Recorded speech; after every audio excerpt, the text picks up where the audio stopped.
Here we are. We're live again. Ryan hogging all the camera time. As is tradition. What time's the game tonight? 6:15. That's what I figured.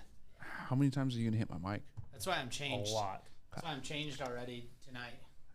You got the chicken wing.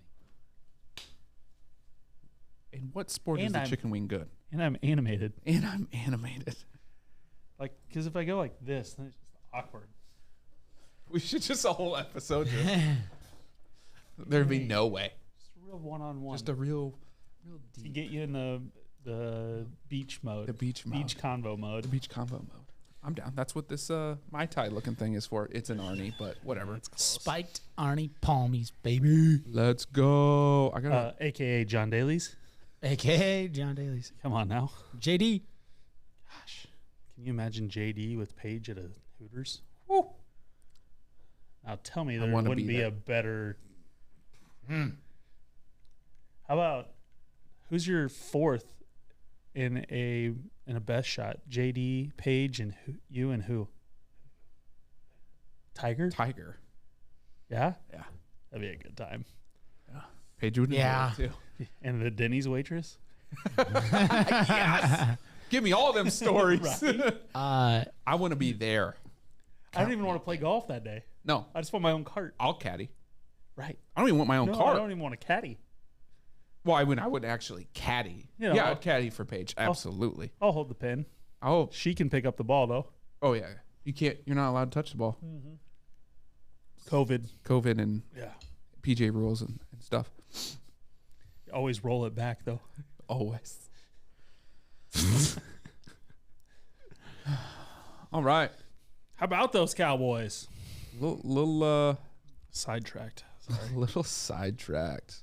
Hey, one of our sponsors, Black Mammoth. Go check them out. New website, blackmammoth.com.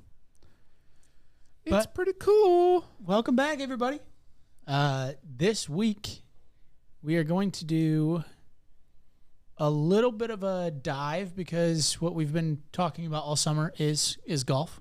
So we're going to dive in a little bit to the FedEx Cup playoffs, what those look like, how those events are cut, trimmed down, and realistically how they crown that FedEx Cup champion.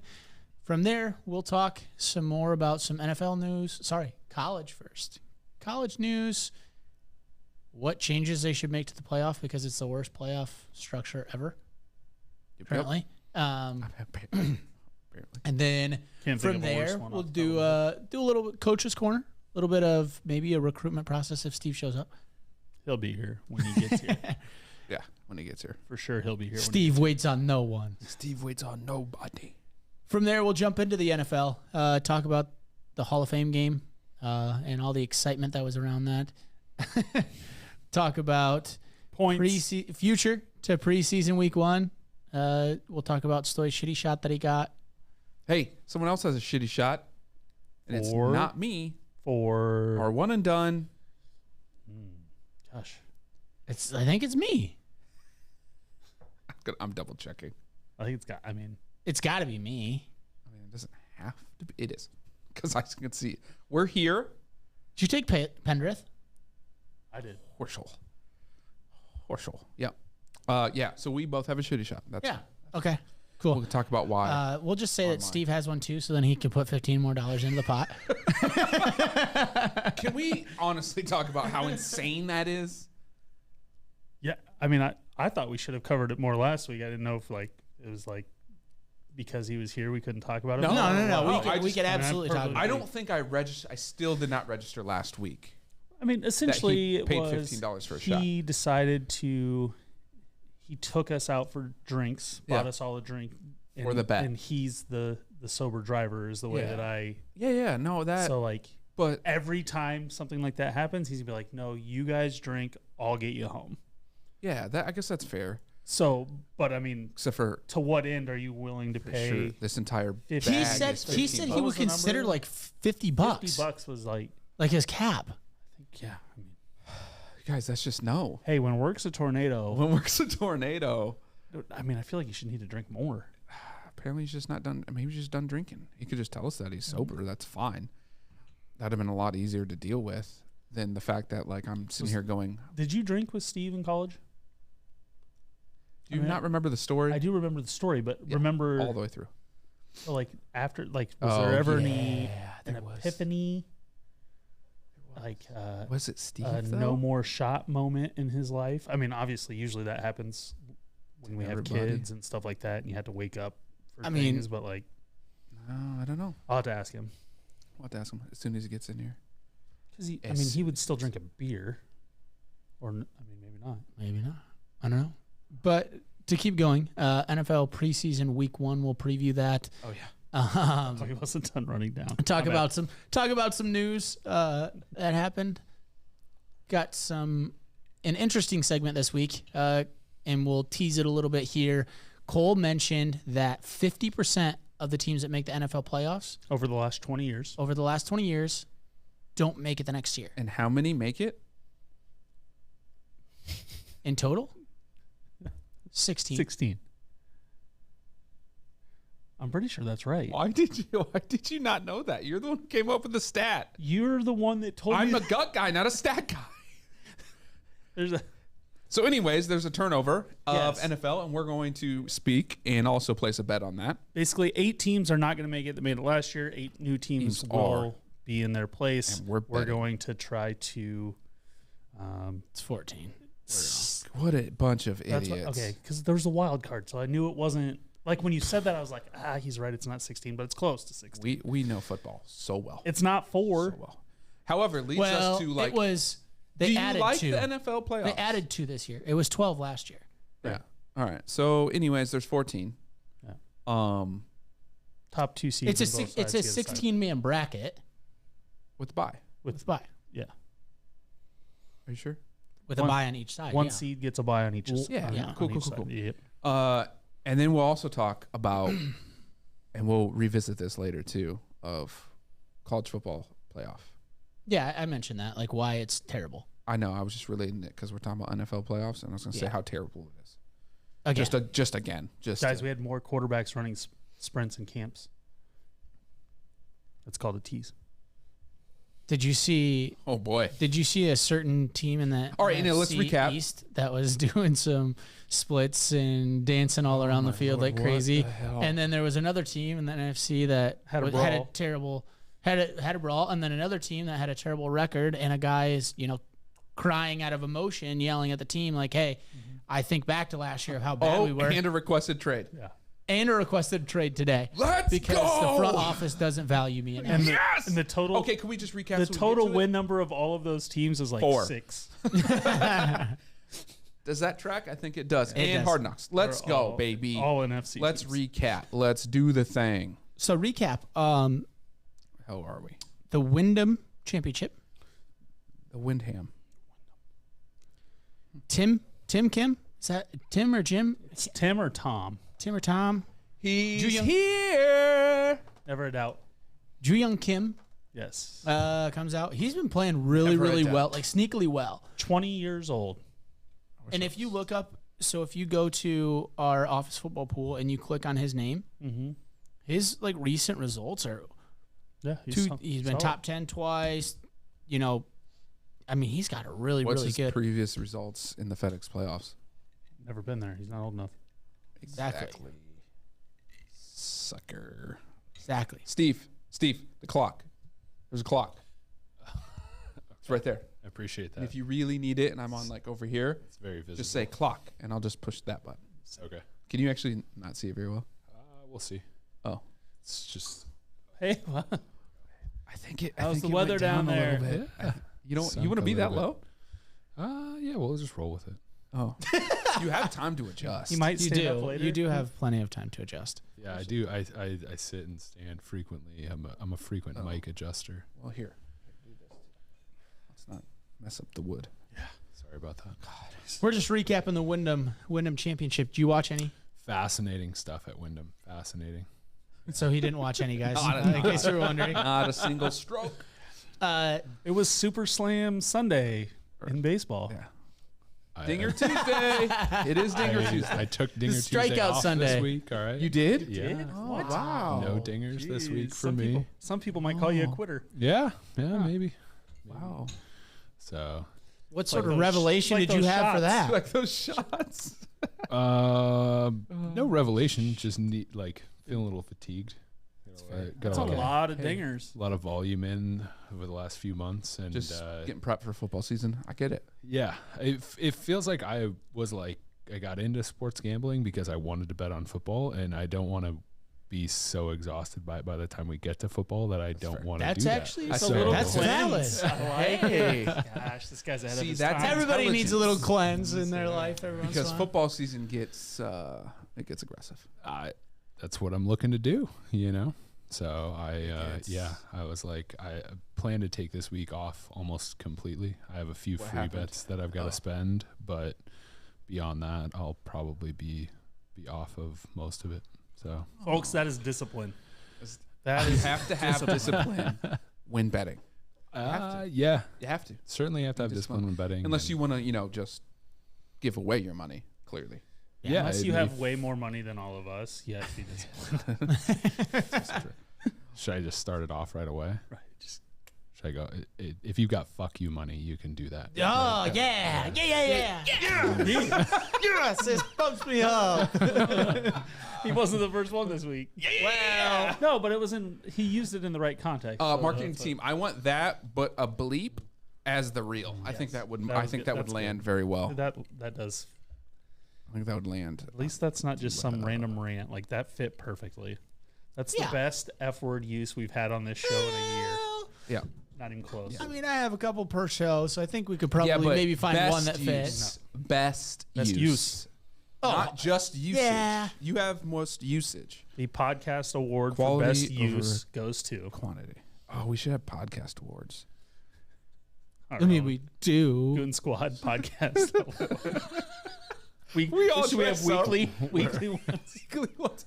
We should all dress up in tuxes Yeah. and just like do an award show and then do a roast. Says the guy in the 3-piece. Yeah. No. Anyways, I have a shitty shot. Yeah. Ultimately, is what we were dwindling life down to. Well, yeah. I mean, one you have because we. I mean, I have one, but you. So have mine one is too. for my shitty shot is actually for the Wyndham Championship. We did still make our one and done picks. I'll take the mystery. Cole took Taylor Pendrith, finished 7th, correct? Oh, hold on. He finished 13th. Okay, 13th. You I took Russell Yep, Henley. and you took Russell Henley Fifth, with baby. a top 5 finish there, T5. and then I took Billy Horschel with the 27th. Not a bad finish, but still Not worse good. than you guys. That's a Cole-esque shitty shot is what that is. You'll have that. Yeah, I mean, a Ryan-esque shitty shot is my player to fade winning. Correct. Yeah, that's just one of those. Like I would be arguing over taking that shitty shot right now for some reason. First, you figure out the Yeah, I reason. would. But you're not arguing for him No, to not take absolutely. it. Absolutely not. No. It's I just didn't silly. think He's so. actually advocating for You don't me want to to take bring, it. you don't want to bring those things to light. Exactly. So next shitty shot in order here for on the whole Stoy recap Stoy segment. Boy What's and up? the recap segment. So as I'm doing this, one of you guys want to recap a little bit of the Hall of Fame game? Obviously, there wasn't a ton to talk about. I mean, the Raiders just That was Raiders just slaughtered the Jags. top to bottom ones, or not, well, half of ones through practice squad. Like it was just. I don't know, Jaguars got some much needed late points. Yeah, they did sure do that. did. Which I was like, I don't know whether I'm more mad about that. More mad. Like I'm because mad I that they took also the went for 2 for under no reason. in an actual bet, but this was good. This is a good consolation prize in that regard. I mean, Trayvon Walker, first overall pick. Was it his first snap? Gets a sack. No, it he wasn't. got First roughing, series. he got a roughing the passer. Which was Oh, just yeah. completely bogus. Awful. I'm pretty sure he didn't touch him very, like, maybe a tap. I mean, Maybe. definitely not a roughing the passer No. unless you're in the NFL. I mean, in preseason, they're going to protect the quarterbacks to an even more extreme level. Wasn't even a starting quarterback, which is the best They didn't part. care. They just wanted to make sure that.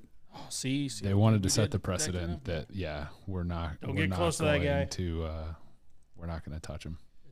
That's a Kirk Cousins stat right there. Scotty Scheffler still drives the same Chevy Suburban he drove in college. It has 178,000 miles on it. Thank you, Twitter. Nice. That's very Kirk Cousins. He has to bring Kirk Cousins into it. I don't know how that. Kirk Cousins doesn't strike me as a guy that. Does he still drive like his minivan from college or something? He did, and then he just upgraded to a brand new, like one of the big Ford Sprinter vans. Who drives a Suburban in college? Scotty Scheffler. Anywho, What year was the Suburban? back to the Hall of Fame game. That's a lot of vehicle to park in Who watched college it? campus. Did you guys watch it at all? The Hall of Fame game? Yeah. Flipping back and forth between that and some baseball games. That you were betting on? Yeah, absolutely. Yeah. What I think one of the biggest takeaways that I had is I think the Raiders got a lot of guys that can run the ball. Yeah. They had Josh their Jacobs looked really their good. running backs played really, really well. I mean, Amir Abdullah had a touchdown, I think. They had, 3 or 4 running backs with a touchdown? Guys, the running backs didn't have to do much. The O-line destroyed the Jags. Yeah, schematically, it felt like the Jaguars were getting outflanked often. I think it was the first The or second discipline on- touchdown. yeah. It's an offensive-minded head coach. Where no one was there. Yeah, they ran pin and pull at like the 9-yard line, I Yeah, want to say. Abdullah scored that one. Yeah, walked the in. boundary, and he just walked in. They Same thing. completely lost The it. Polar had nobody. Well, same thing happened on the quarterback scramble too that they scored on later. They just lost the edge. Like there was just no edge set whatsoever on the pass rush. So- and he just walked in. In preseason, some teams go vanilla, some scheme. Do you think that was a scheme thing it was versus a a lack vanilla of- thing or lack just of lack of discipline? I mean, isn't I'll it's also the Jags. defer to the defensive guy here. Setting an edge is a discipline thing 99 out of 100 times, right? Well, No matter what your scheme is, you've got in somebody that- who is setting the edge for you. In that, yes. But like offenses can scheme to take the force defender and make him not the force defender based Right. upon formations and stuff. But to me, that game was No, this was a discipline thing. it was a discipline thing. It was actually sad. It was so obvious that there was no edge being set to me, at least. And it was just like on that guy. touchdown on that pin and pull. I couldn't even tell who was the force defender. yeah, had nobody. on pin and pull, depending on how you schematically have it drawn up, you have to there has to be somebody that scrapes and replaces for those pullers. So somebody has to be tracking those pullers, and I think they all got sucked into the line of scrimmage. Well, the back. So it was the guy in the slot. We're just and going right into the coach's corner. I love it. We did. The slot went to pin, but he pinned his own guy on top of him. They must have been in man, which then the backer tried to scrape, but he scraped right into his own guy. Yeah, it was and then like there was nothing. MoMA or Muma. Yeah, whoever which the again, new rookie was. the slot defender should have gone outside, had outside leverage, and never got destroyed. But it happens.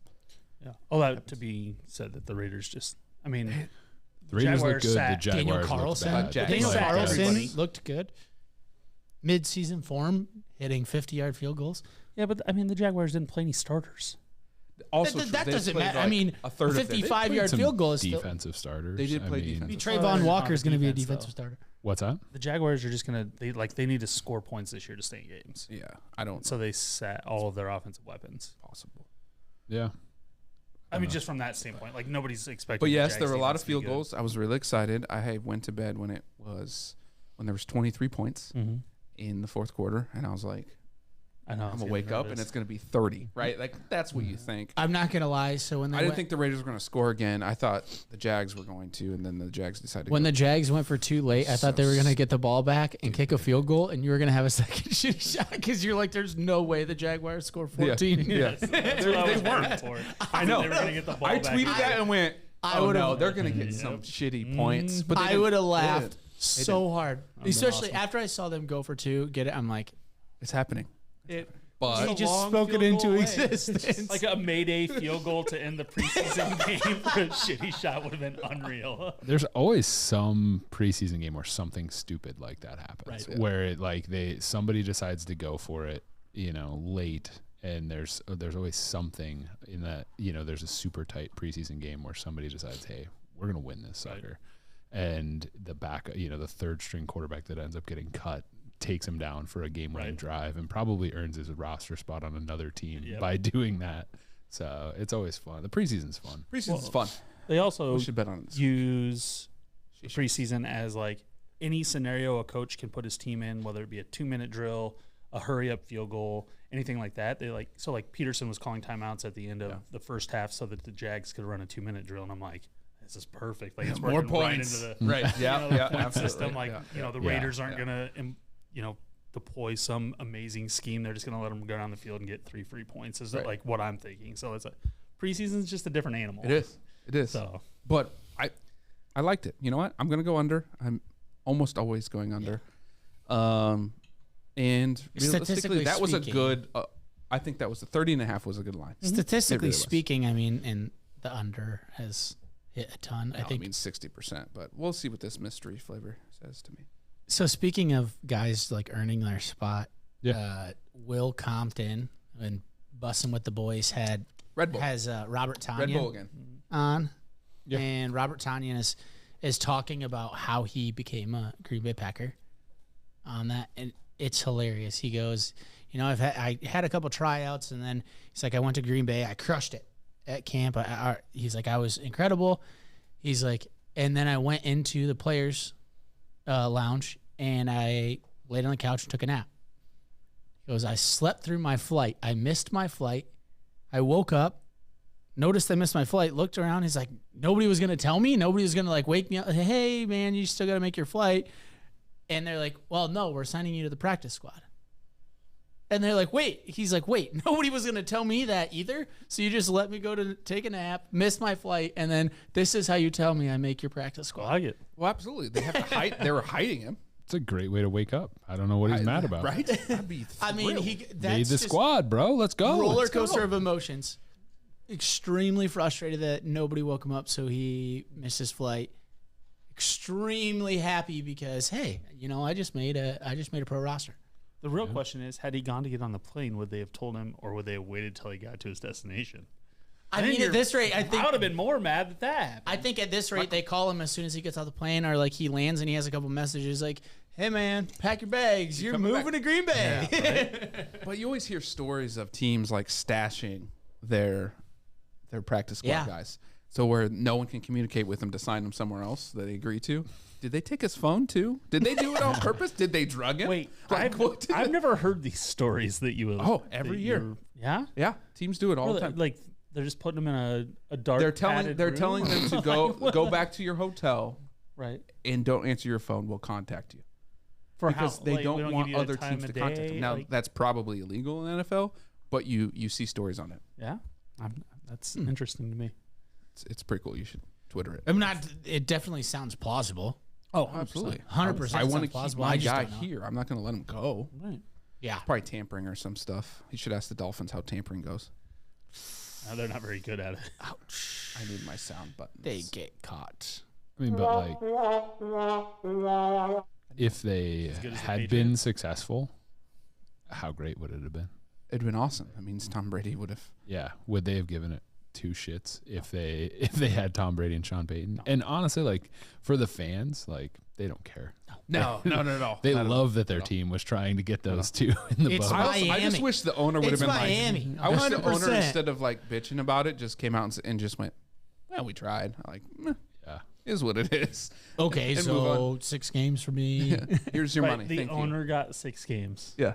What does that do? You got like over $1 million or something like that, like $1.5 million in The fines billionaire and stuff got like fined that. $1 million.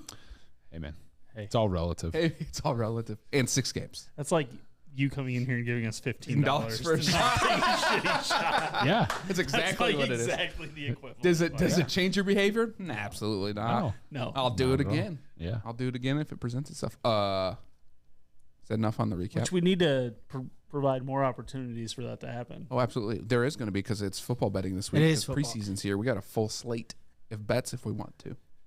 Full slate. Oh, we do? I didn't we do any research. Football? Football. Talking about practice? I was All right. looking at soccer. Well, there was our recap. I would push the commercial button. We don't have one yet, right, Terrence? We're getting there. It's It's there. There. I just don't have the button. It's there. So, It's the thought that counts. let's get into. Do you want to go St. Jude and so we don't cut up the whole football thing? Go golf and then. yeah. Yep. We will do that. I'm sorry. I was Where just were pulling up. you? I was pulling up the preseason games. I was letting our internet load. Yeah, that's fair. It's not quick. Although. So before we just dive into St. Jude, because I don't have a huge breakdown on that by any means. Just read through what the FedEx I'm going to Cup bring is. up what the FedEx Cup is, Absolutely. just so people know what this layout is actually consists of. Does Steve even know the layout? 125 of the hardest known professionals on the planet. What am I supposed to do with that? Yes. Oh, that happened last week. That's cute. It's abstract. It's in art. here. It's in here somewhere, right? Where's the number? So while that, 1, 2. You said 1 this week. yeah.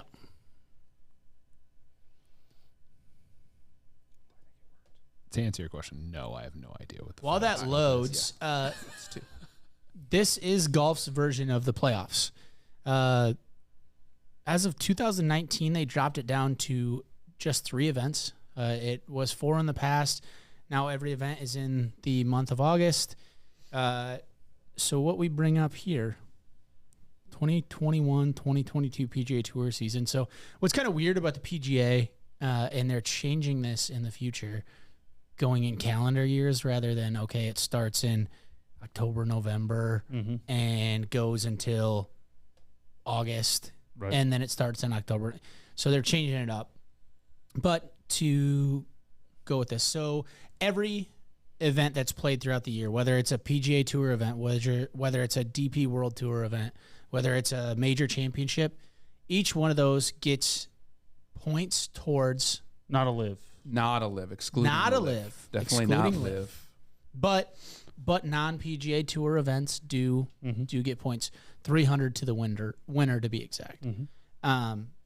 So every event that is played throughout the season, people are tracking their points for this sole reason. First, we have the FedEx St. Jude this week, 125 players, so it's a condensed field, and it has a cut this week. Cut line is 65, which this part confuses me a little bit. Where's this? Roger Goodell says evidence demands at least a 1-year ban for Deshaun Watson. Called him predatory. Breaking news. But he's not, though. He has an independent advisor completing the review of the case, right? Yeah, but he can step in at any point in time. But that's what he said. It just came through. Just saying. Just saying. Breaking They're news. going to go all the way to federal court with this thing. Ding, ding, ding, ding. Forever. Anyways, all right. I don't know where you were. I was just kind of explaining how this works for the first event. So for the first event, it's a condensed field. Normally, we're used to seeing 140, 150, 160 golfers each week with the cut line right around 65, 70. This week, it's condensed down to the top 125 players in the FedEx Cup rankings. And there is a cut line, and it is at 65. I believe. So 65 and tied with 65 for that score. The top 70 after this week move on to next week. So is it possible that you can get cut and still make it next week? Absolutely. Yes. That's cool. Because it's all points. Yep. Your points still Right. carry on. Yep. So- Absolutely. And then from there, the top 30 make it into the Tour Championship. So we These- go 125, 70, 30. Now, what's different is throughout the season, 500 points is awarded to the winner of a PGA Tour event. Here, that number is quadrupled. So the winner of the FedEx St. Jude, and then next week I'd have to look ahead, but the winner of these next 2 events gets 2,000 points. And you'll pull up the standings and look to show Exactly, it. yes, because Scotty Scheffler is like 1,200, 1,500 points ahead, and I was like, holy smokes, it's going to be tough to catch the dude, but one win You win. Correct. leapfrogs you. There's some surprising things when I looked at it based off of some of the players that have been playing really, really well throughout the season, but it just goes to show you one win or one more top 10 can leapfrog you quite a bit. So FedEx Cup, the playoffs started in like 2007 is when they really, really brought it into play. 4 events, dropped down to 3 events in 2019. This is actually the first year that it's played at the FedEx St. Jude. It was a World Golf Championship, and then it got elevated into the FedEx Cup Championship for the first time this year. Let's go through some more.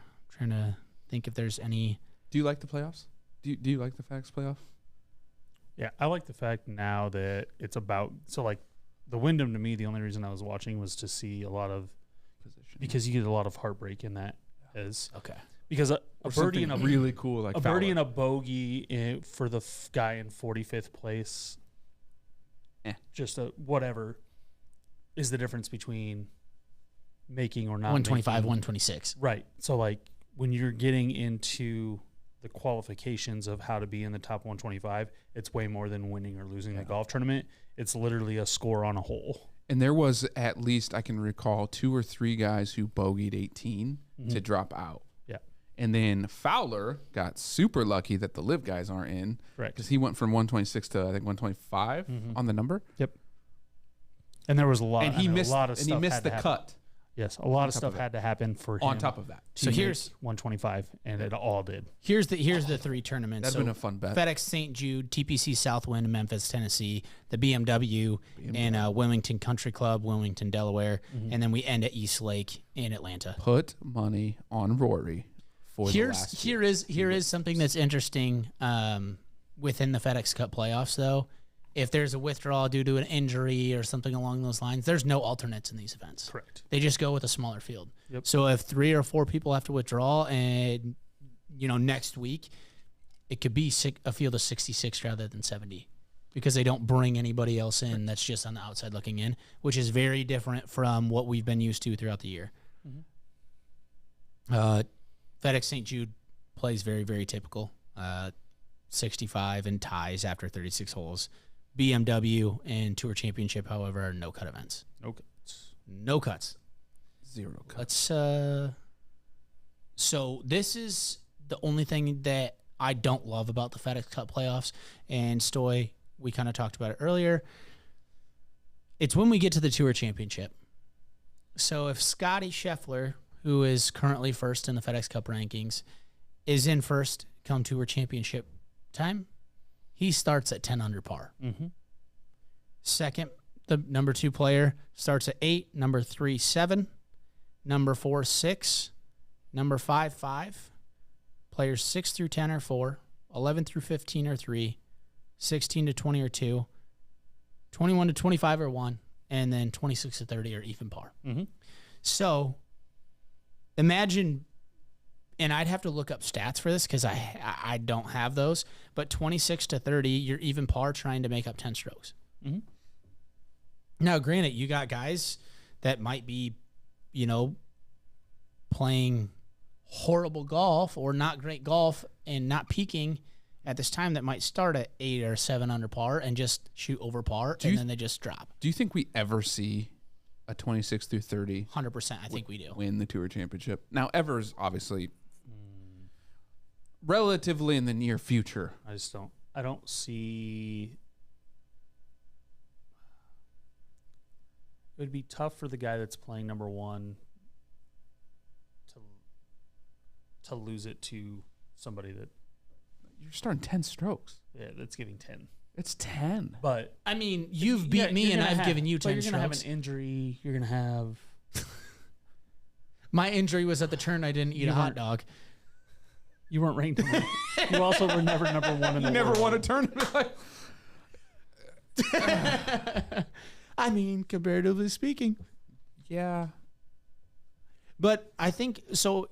I do want to pull these rankings up because I want to see like current 26 to 30 just to see where, like, who would be there. I'm going to pull this up. I do have it. Do you? Do you have it? And here it comes. Steve, you itching over there to make a bet on Dinger Tuesday? No, No withdrawals? no. So Really hadn't thought of it, honestly, before one of my buddies texted me and asked Oh, me, are you So- having Dinger FOMO? I mean, my 26 to 30 that so I you're have not having currently. Dinger FOMO? I mean, who should I do Dinger Tuesday on right now? I mean, Aaron Judge is always an easy All right. over. What's he at? You want in it? Homers was He hadn't homered in like a week until It's been a while. yesterday. 46, 45 or 46. Yeah, he's somewhere in the low 40s, I believe. Why don't you just you can go back to your 44. standings. I was just trying to talk him into Dinger Tuesday. Still, But to look at this, still want so 26-30 right now, J.J. Spong, Cameron Chingali, Aaron Wise, Shane Lowry, Luke List. Yeah, none of those guys. None of those guys have the firepower to make up 10 strokes and make up 10 strokes right now. Or, I mean, ultimately to gain even 5 to 6 strokes and beat the guy that's 6 strokes ahead of them starting, or whatever it is. Yeah, because I mean, for example, like the fifth, I think it's the 5th ranked guy in the world gets 5. Right. Did you see that one? Patrick Cantlay. Field of Dingers. I don't think any of those guys has enough to come back to Patrick Cantlay, who won the Tour Championship last year. That's the thing, is like you just don't have. Interesting. You've got too many guys who can go low with firepower ahead of them for them to overcome 20 dudes. Yeah, I completely agree. One of the things that I talked about with Stoy earlier, and this just goes to show you, one, which tournament you win. So majors are valued at 600 compared to 500 for a typical tour event. But like Matt Fitzpatrick, he's got 9 top 10s and 1 win this year. And he is 14th. Mm-hmm. Patrick Cantlay has 1 win this year. Mm-hmm. 10 top 10s, and he's 5th. Mm-hmm. One more top 10 separates, that's what's interesting to me is it looks like the other events that they played in that they didn't get into the top 10, Cantlay was maybe right outside. He was a top 15. He was top 20. He was doing those things. Exactly. Where Matt Fitzpatrick had his streaks where he was lights out, couldn't finish outside the top 15. Mm-hmm. But then he missed a couple cuts. He didn't play very well. He might just not have played as many events either. They played the exact same amount of events. And that's exactly why I went. This was the best comparison. He struggled at the beginning of the year, too. Yes. But that was the best comparison that I could do. Like JT, for example, played one more event than Matt Fitzpatrick, and he's 200 points ahead of him with the exact same stats. One win, 9 top 10s, but he's sitting in 8th. So, who's your one and done? This week? I mean, I'll go Patrick Cantlay is mine. Good pick. He comes Cam, around this time. Cam Smith is mine. When you're hot, you're hot. As it stands, Victor Hovland. All right. There it is. I love it. Who would be your No shot I'm getting on this. 0 shots. You get a pick. You have the whole field. You do have the whole field to choose. Oh, I get the field? You can so pick. if the field wins, then No. You get anybody from the field that you want. I'm okay with this. If the field, meaning our 3 guys, finish better Then like if they were to finish, I don't know, they would have to finish top 3. They would have to finish 1, 2, 3. Yeah, I was that thinking, sounds awful. I don't like those odds. Well, I mean, I'm just saying, Steve. If our guys finish 1, 2, 3, Steve is definitely taking a shitty shot. Oh, without a doubt. Now, is he concerned about that situation? Negative. Without a doubt, he is not. He's taking minus one shitty shot for each of 5,000 us. odds. Just not bettable. That's not even. I think you should be more like minus 15,000. I would volunteer to finish third if all 3 of our guys finished 1, 2, 3. I would. Yeah, exactly. I would do the same. All right. If you had so this is a question. If you had anybody on the board whatsoever, who would your pick be? Because I know, like for me, I don't have Scheffler, Smith, Xander, Cantlay. Like I don't have those guys. Yeah. I mean, I really like that I had Cantlay left. I think that from a positioning standpoint, you're going to see the guys that are in that like 5th through 20th, 5th through 30th really be guys that can compete. Just scrolling. I also think both the Kims are going to have great weeks. Siwoo and Ju Young. Yes, I think they'll both finish top 20. That's fair. So this is interesting. A guy that's just kind of squeaking outside the top 20, who has had a sneaky good year that people don't really talk about. Besides his win recently, is JT Poston. Mm-hmm. Guys, He's just not going to win. Right, if but it's like quadruple points, is it quadruple shitty shots? no. I'm asking. Hey, it's fine. valid Only question. if your guy loses. Oh, no, thank you. That's what I thought. I think I would do it if that's what we decided as a team, and I wouldn't continuously bitch about it every week. That's fine. That's fine. I gotta have an M&L. Yeah, that's fair. All right, we done with golf? Yeah, I think All right. I mean, Cole needs a drink. Steve needs to prep to get that sultry voice going again. I need to talk. I need to And it's news time. look at like 3 things probably before I start talking about the preseason because I have not looked at anything. And then we get to talk about quarterbacks running sprints. I'm really excited. I don't know who did it. I don't know. Who done it? Who done it?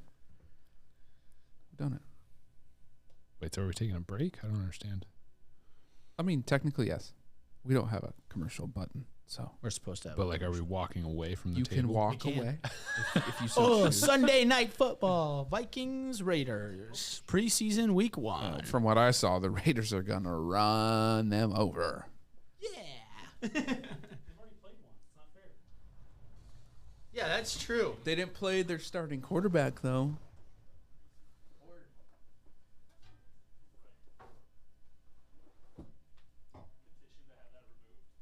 To have what? What removed?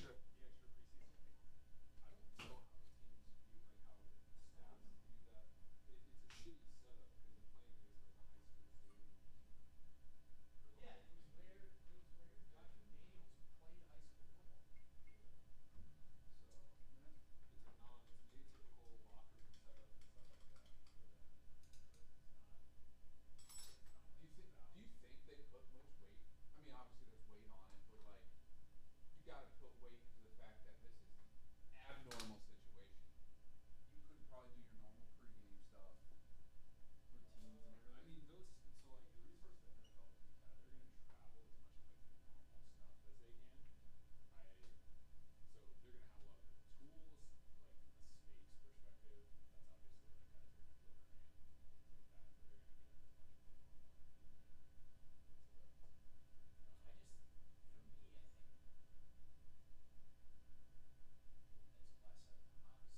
obviously like guys are going to be overhand, things like that. But they're going to get as much of the normal. I mean, I would tend to agree. Like, from a, it's more experiential, right, than it is like going and rooting for a team. But from a, I agree. With the team, but from like, I mean, there's tonic water with the gym. extra opportunity to just be got some gym splash of time. Really, if you're not a top 10 environment, like having an extra reason to be Oh, no. one more opportunity for actual football. Right. Cut rules being as they are now, where teams don't have to cut down until that last week. Like, you need as many opportunities.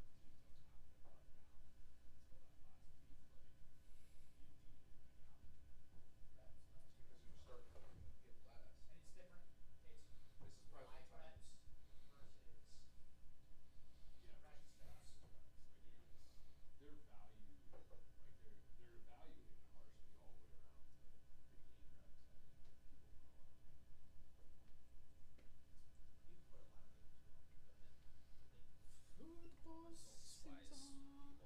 think people know. Yeah, there's not a lot of value placed on the actual results. They think about games. It's just the individual performance. Oh.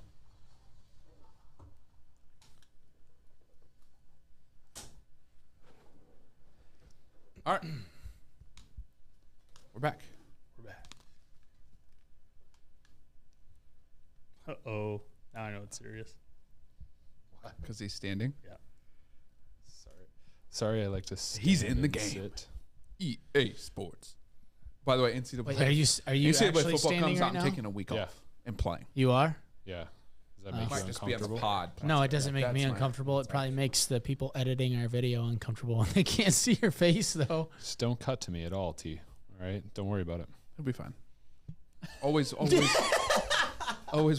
it. You'll be all right. Yeah. I hopefully they do some type of thing where like they try to get up there but they can't and they just leave it half there. face. Oh, I have one Get of a those beard standing tickle. desks at work. I go up and down. I probably go up and down 6 or 7 times a day. Squats. Okay. It's bad. All right. News. What do we got? We got to start with quarterback of the room always, right? Quarterback's the most important position Yeah. in the team. According to some people. I mean, Quarterbacks running sprints. I had to run sprints in high school. So You were 112 pounds. So it was Matt Ryan. Yeah, Yep. clearly I didn't need to Last run week. sprints. Yep. This week, Cardio, losing this weight. week was way better. It was quarterback in a cart while team ran sprints, driving with the team. Joe Burrow. Okay, that's What? actually cool. Oh, you got to find that. We have to find that. I didn't. So- why don't you tweet that at us? That's Because- where you found it. Yeah, but So, Yeah, because but it's I don't more want fun. to tweet. It's more fun to share on the show. yeah. It's So like- we can share it on the show. It's my gem. It's my hidden. Where gem. is it? I don't know. JoeBurrow.com/golf cart rides. That's a real website. Everyone visit it right now. Joe Blow it Burrow. up. Joe Burrow versus Marshawn Lynch. Cart bumper cars. No. No, you Marshawn got it Lynch would wrong. win that every You time. got it wrong. Hold on. I gotta get to that. I know. I gotta actually pull it. I was making sure that I could find it before I. You have to plug in for sound. It's the entire team. So they're all running sideline to sideline. Yeah, some And- gassers. Steve, you're about to see it. Thank you okay? for the verbiage there. Burrow's nursing leg, knee, whatever, so he's not running, nor should really any of the star quarterbacks be running. Yeah. Or really anybody in the NFL. If you're not keeping yourself in shape and you're paid millions of dollars a year, then I don't know. That's a All right. whole You nother ready? Full conversation. screen. Let's But go. yes, so Hey, stop talking. painted as a hero. Here he goes. No sound. Next, better luck next time. Oh, this is like a long video. Yeah, it is. What video did you? So like they're pick? all going over to the field now. They're all going to gather as a team. Mhm. And like he's cheering them on and stuff like that. So like they paint it as like Burrow ultimate teammate, and like I look at it as like Burrow ultimate jackass. You found the wrong clip. I don't need you yelling. In high school, we used to have to run sprints during special teams Mm-hmm. on the sideline while the special teams guys were like, so It's playing on. they here. may play, they may run one rep while we ran literally every single rep Right. as offensive and defensive line. Yeah, that sounds awesome.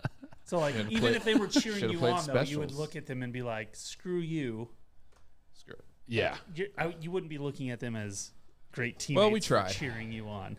So I mean, I'm gonna find it. Yeah, absolutely. ultimately, yes, he's just driving 53 yards while his team runs down, touches the line, then he turns around and goes back. It's just funny because I was like, Yeah, oh, you can that's just how the stand- quarterback should be running sprints. You can just stand on one side of the field and cheer. You don't need to drive. You don't Or need to even if he drive stood back in and the end forth. zone and just don't yelled as guys run by, like whatever. Driving the cart to me just adds a little salt to the wound. That's all I'm saying. Oh, absolutely. But I found that after the Matt Ryan thing to be, I was like, you got wait, back-to-back weeks. Burrow's in what, year 3? Well, Matt Ryan's if in he's year nursing 23. if he's nursing an injury, to me that's a different Oh, scenario. 100%. The driving is it's a little excessive. There it Oh is, my right here. God! Hold on! Don't start laughing yet. It's not pulled up. Will you look at it? Will you just look at it? I feel like this is a joke. I feel like he's doing this like ironically. I mean, I don't disagree, but I mean, still. If people are really painting, like, I would be livid if he was actually like screaming at me. If it wasn't a joke, pick like, it up, yeah, let's go, Floyd, come oh on. my gosh, I would be So this one's gonna be fucking better. Pissed. This is just kind of behind That that. is 3. So they're off, and And that's so just is offense, by the way. Joe Defense is Burrow huddled up, so they must have really won. giving them the. No way. Yep. Oh, why are we painting away? It's bad camera work. We don't need to see anyone but Joe. Joe Turning really, around. Really The bad. actual- Turn, Oh, they got the though. coaches out there That running. was a them really with them. bad turn by Joe. They got the coaches out there running. Too. However, that He's just a pace car, guys. I just want Not everyone to know even. that means the guys defense were done won. before he had turned around. I don't know what's going on in this practice, but I'm pretty sure the defense won because Yeah. they're huddled and the offense is running. I'm sure that's what it is. I'm sure it's some sort of punishment. And let's say gasser, or and that's something why like that. Joe's he's running my sprints. God. no one in that whole scene is running. By the way, No, oh not at all. no. this isn't That like is a jog. this at is like best. coach said whoever loses has 2 gassers. And that's Let's get it after That practice. is- Coach is already in the We're snack room. Like nobody's watching that. But yes. Oh. Anyway, that was Nonetheless, Burrow very driving funny. the cart. So yeah, that was my quarterbacks That running is sprints news of the week. So now ridiculous. next week I'm gonna have to have. you're we gonna gotta find it. another quarterback. New running segment: sprints. quarterbacks running sprints. If it happens during season, I think we may have a bigger I issue. just don't get as much practice footage during the season. It's the problem. Lions. Just follow Dan Campbell. He's bound to do something like that. All right. So that's one big thing in the news as well.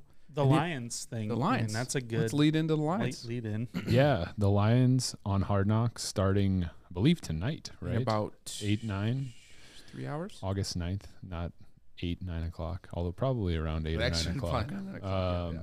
So, yeah, first episode of Hard Knocks. The clips, the teaser clips have been awesome. I think if you're a football fan and you're not excited to watch Dan Campbell on Hard Knocks, just Dan Campbell, no one else on the team, just Dan Campbell talking, you're 10 not p.m. really Eastern, a football you're fan. right, 9 p.m. You're not. It's just Dan Campbell. If he doesn't get your blood boiling a little bit, if he doesn't get you excited, you don't have a pulse. Absolutely. So what I mentioned earlier, that Jamal Williams clip, that that one was cool. That one was cool. Pull it up. He gets super emotional. It's a really cool clip. And we're talking about practice. Talking about practice, man. Practice? Not a game. have Not to a game. pull it up still. I already switched the camera. It loads easier in the other one, and then it. Oh. Well, that happens. Yeah, this was legit. You guys aren't going to hear the sound probably because you can't figure it out. I'm gonna let you know when I can see my screen like that You're screen good. shows. Oh, that's funny.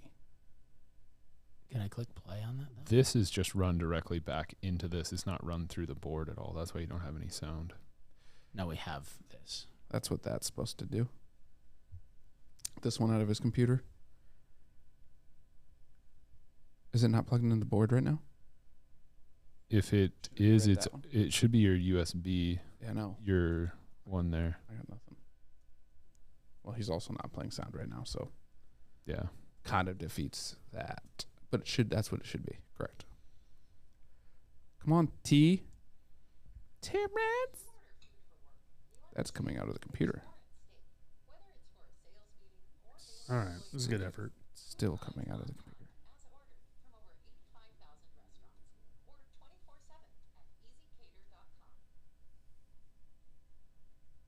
Yeah. That's enough discussion on this. Yeah.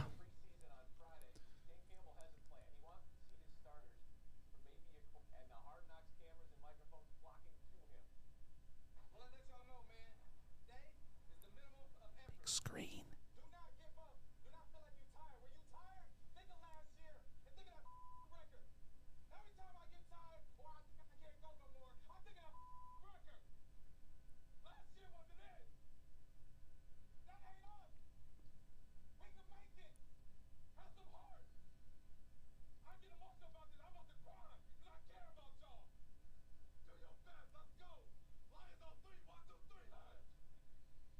That's it. Book it.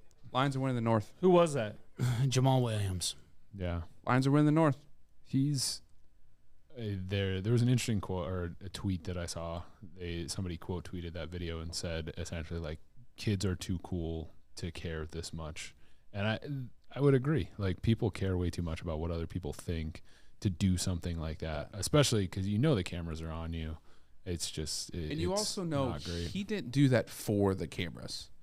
No, Your no, voice no, doesn't crack. You know what I mean? Like that No, emotion. And yeah. I was just letting everyone know that that wasn't for the camera, not for Hard Knocks.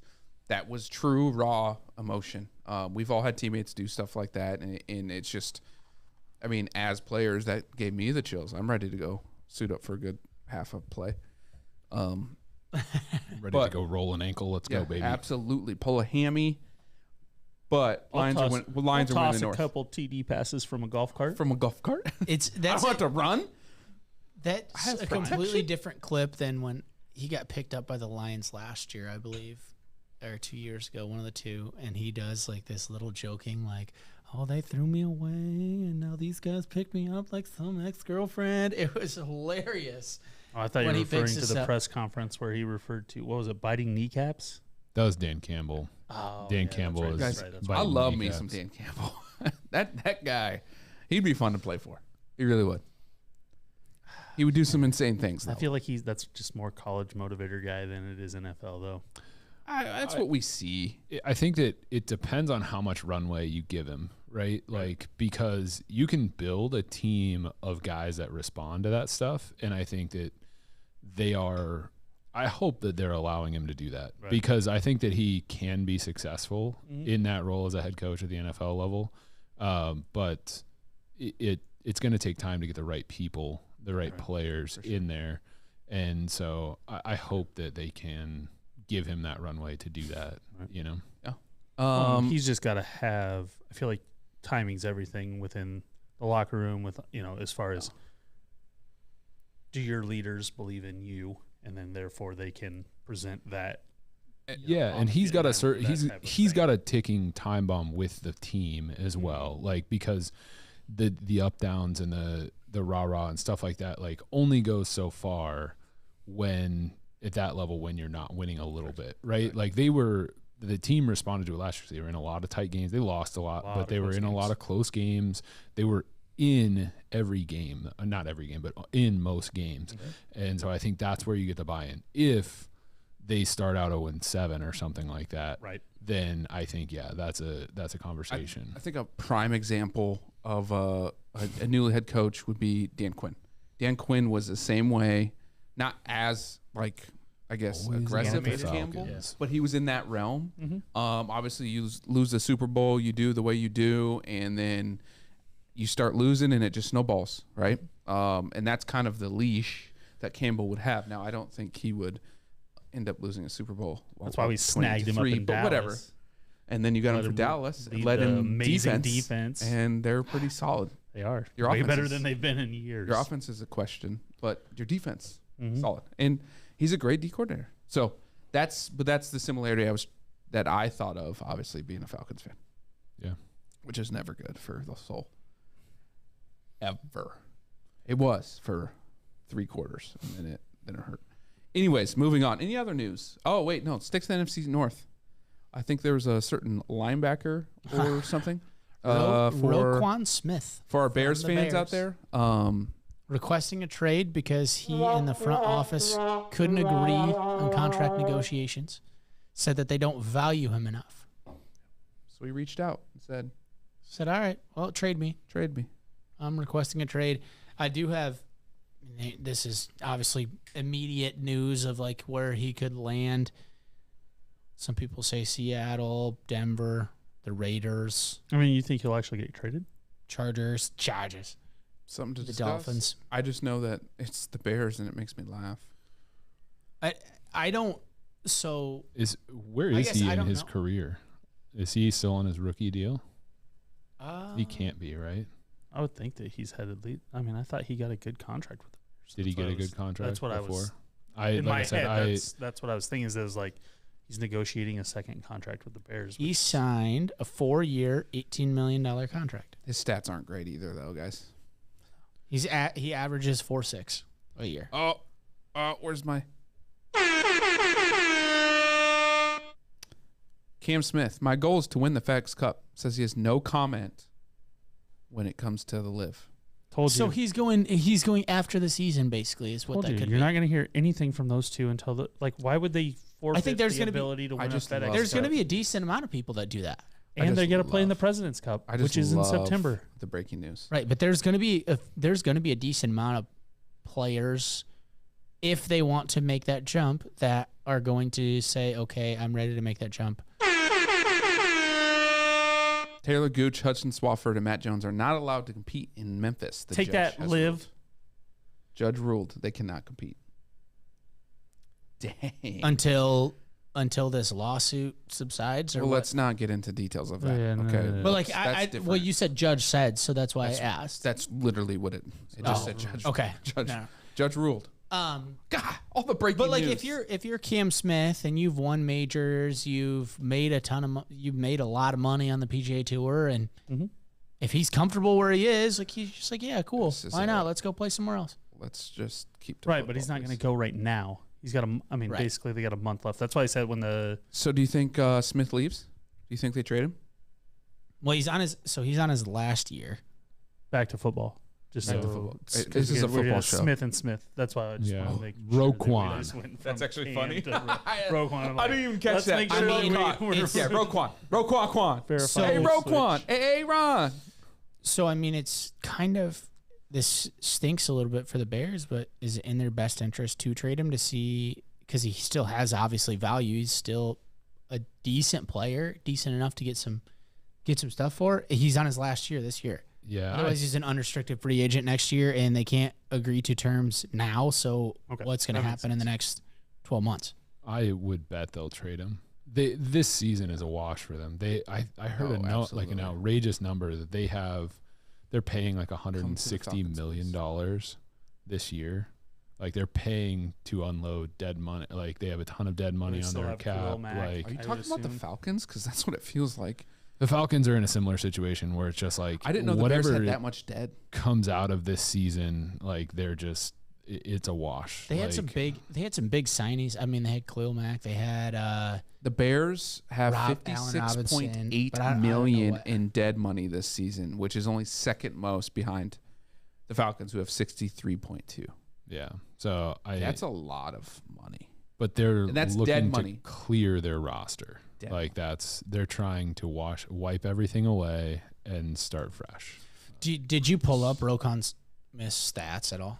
Yeah, he actually had a last year was his best year as a pro. He had 163 combined tackles, 68 assists, 3 sacks, 1 pick, 1 tutty. So 2020 was a good year. 2020 was 139, 41 assists, 4 sacks, 2 interceptions. So he was more productive last year. So if you are going to trade a player, that's what you're going to base it on. But technically, now that he just said this, the Bears' leverage goes away because he wants out anyway, so people can play with that. He was in a contract. A little bit. He was in a contract situation anyway. He wasn't reporting to camp, so it's not like it's out of the blue. It's been in, so it's already set into his market, in my opinion. Yeah, but having a player and having it be public and verbally expressed, like, hey, these guys aren't going to pay me. I want out. Now, outside looking in, 2-3 football minds, who does that devalue the most? Does it devalue the Bears because now he's like, well, I'm not going to play for these guys. They won't pay me anything. And now teams have leverage because they're like, well, we can kind of give you whatever because you just want to offload his money because they already have a huge cap hit. Or does it devalue Roquan Smith, who now looks kind of money hungry, but at the same time, money's being thrown around in the NFL like it never has been before? Yeah, I think that there's a balance in there where it does devalue him a little bit, but I don't think it. I mean, the Bears are worth nothing anyway. So and that's wait. No Can you say that louder for the people in the back? Was that what was the Bears? The Bears are worth nothing this year. They're admitting defeat this year. Like they're admitting defeat. This is, I mean, I can't think of anyone that's better on their team than Roquan Smith. Like he would be their top player overall, right? No, everyone would say Fields. No. Justin Fields today I'm saying Twitter, that's what they would say. Overthrew a wide open. Yeah, I saw that too. That's a different topic we can get to because he's not good. You know what I mean? I don't like talking like Riley Reef, maybe Daniel Jones, excuse me, for the Giants. Washed. David Montgomery beat up good on a player, throw. not the best. Not the Robert best. Quinn's old. David Montgomery's.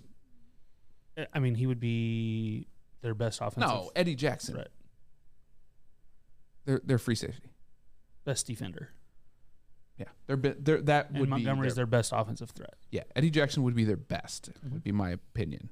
Yes. Okay, so the second best player Yep, on their arguably. team, like Arguably, yes. and they're saying like they're sending a message that they are not committed to the team in its current state. But also, right he's now. not making them better if they sign him. Do you guys know who their quarterbacks are? Can you name them? Who? Their quarterbacks for the Bears. Why does it matter? It's only one that matters. I know, but I'm saying like, how many backup quarterbacks can you name in the NFL? They have Trevor Siemian and Nathan Peterman.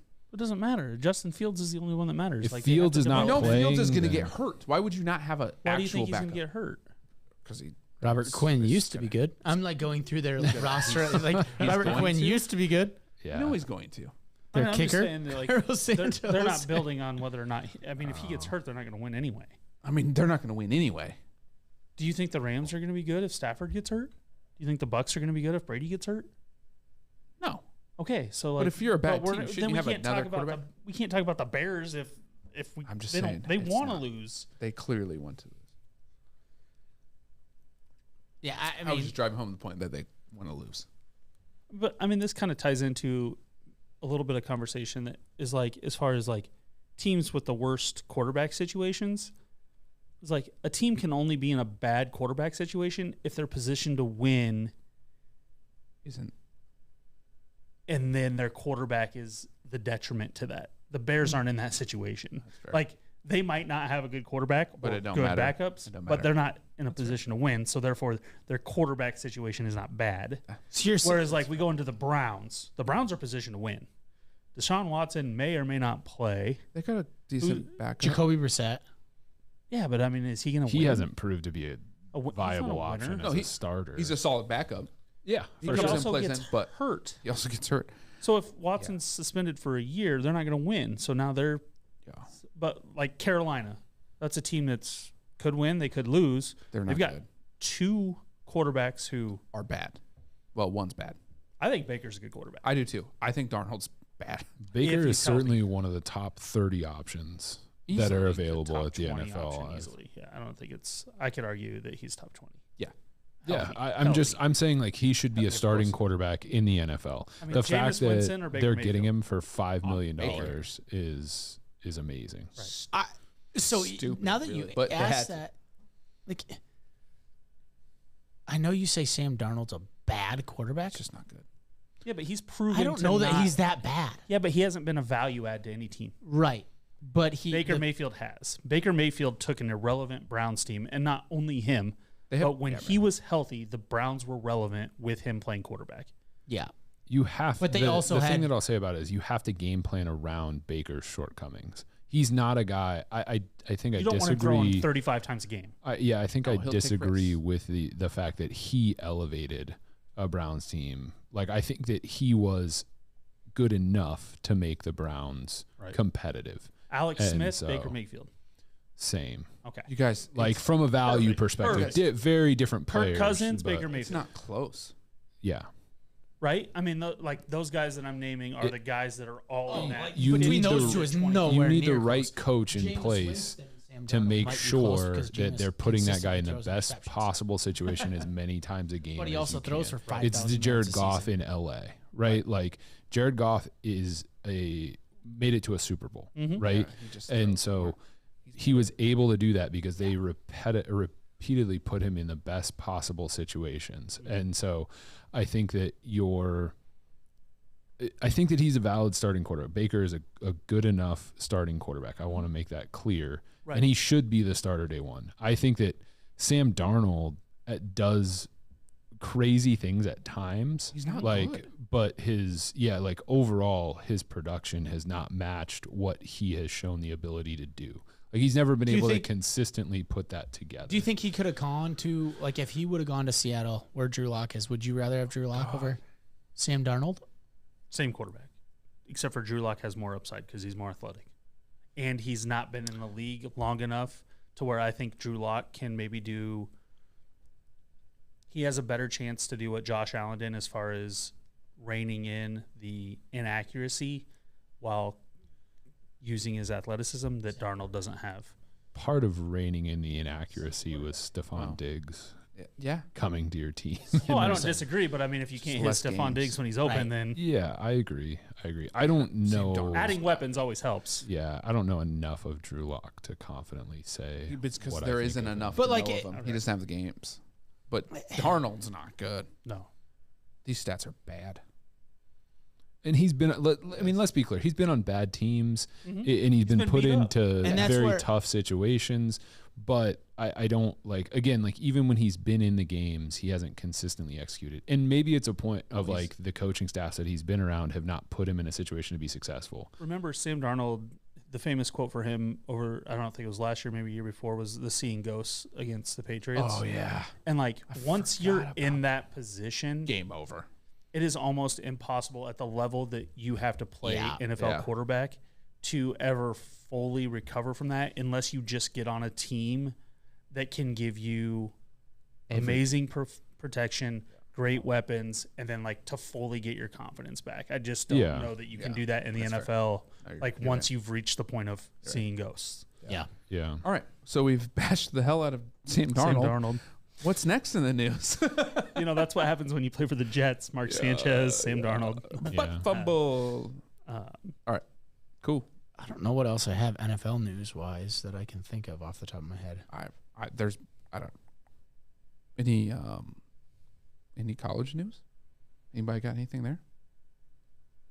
I haven't really, to be honest, haven't paid much attention. I haven't heard anything coming out of Texas did get the only other AP number one vote. I think it was AP number one vote. Yeah. On the initial stuff, it was the 3 SEC schools that we talked about in Texas. Yeah. That was the only recent college news I've seen. Which it was 2 SEC schools, Ohio State. Oh, and that's Texas. right. That's right. But Texas A&M was getting a lot of love. Yeah.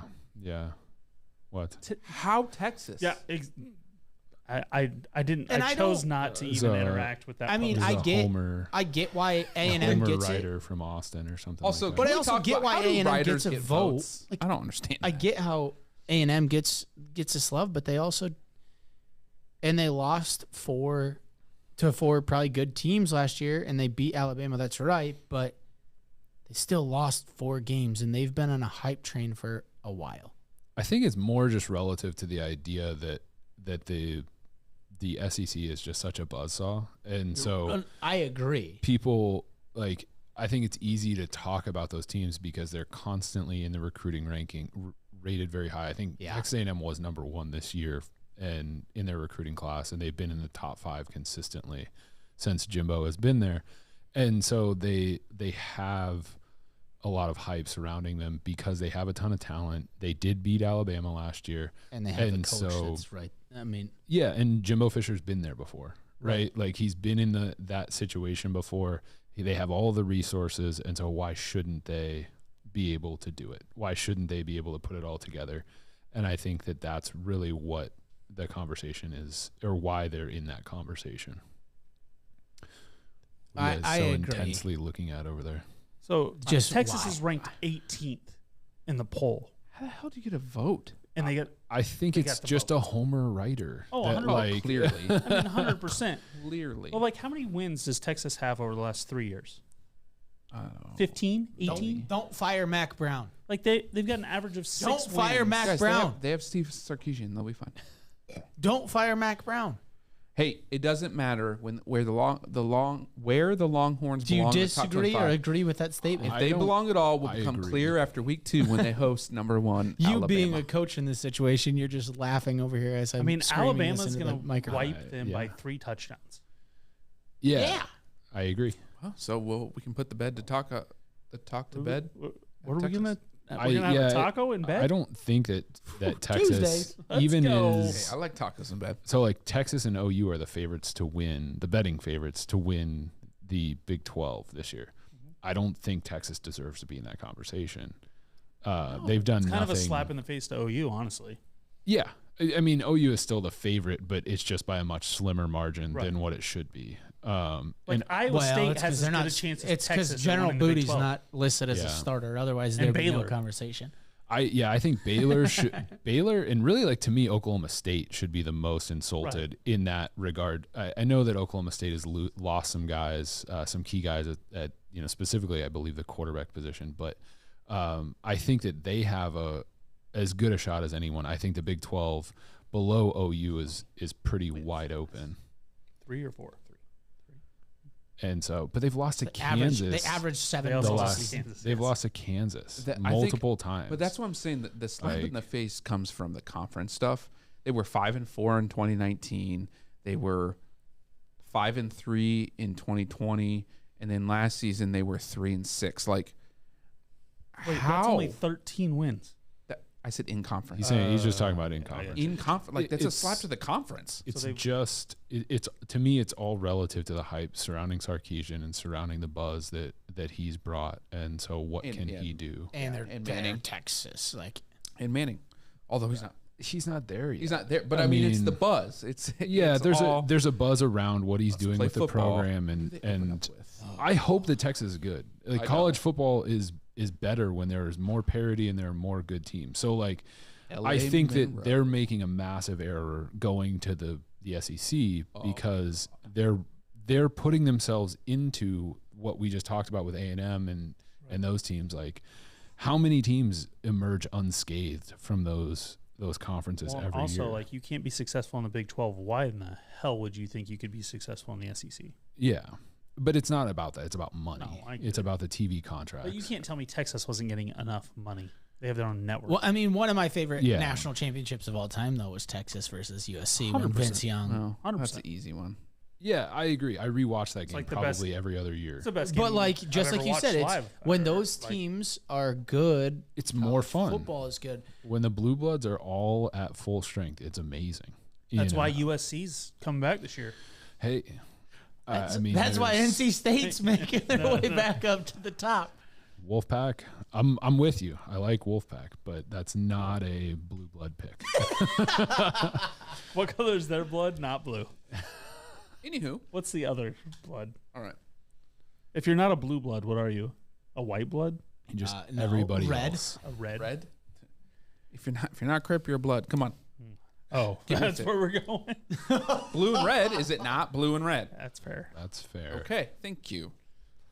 All right. So that's college news. College news. All right. Let's NFL go. News. It's Coach's Corner. Didn't we already kind of do our coach's corner? Or are we going into our He, recruiting? I don't he know. said Coach's Corner recruiting. Oh, we want to talk recruiting? Well, you're the coach. Yeah. Hold on. We need a 10-second break. A 10-second break. Okay. For station identification. Or for Reed to know that there's a break. And we're good. Coach's Corner, presented by Stephen F. Baby. Sorry, I didn't realize we confirmed this as a. Wheezy F, baby. If we ask for something and then you give an idea, it's confirmed. Okay, gotcha. As you could tell, we've confirmed. We've done everything. You So are the coach in the corner. don't put Baby in the corner. So, from a recruiting perspective, what do you guys want to talk about from a You had local? Did you actually look up the local?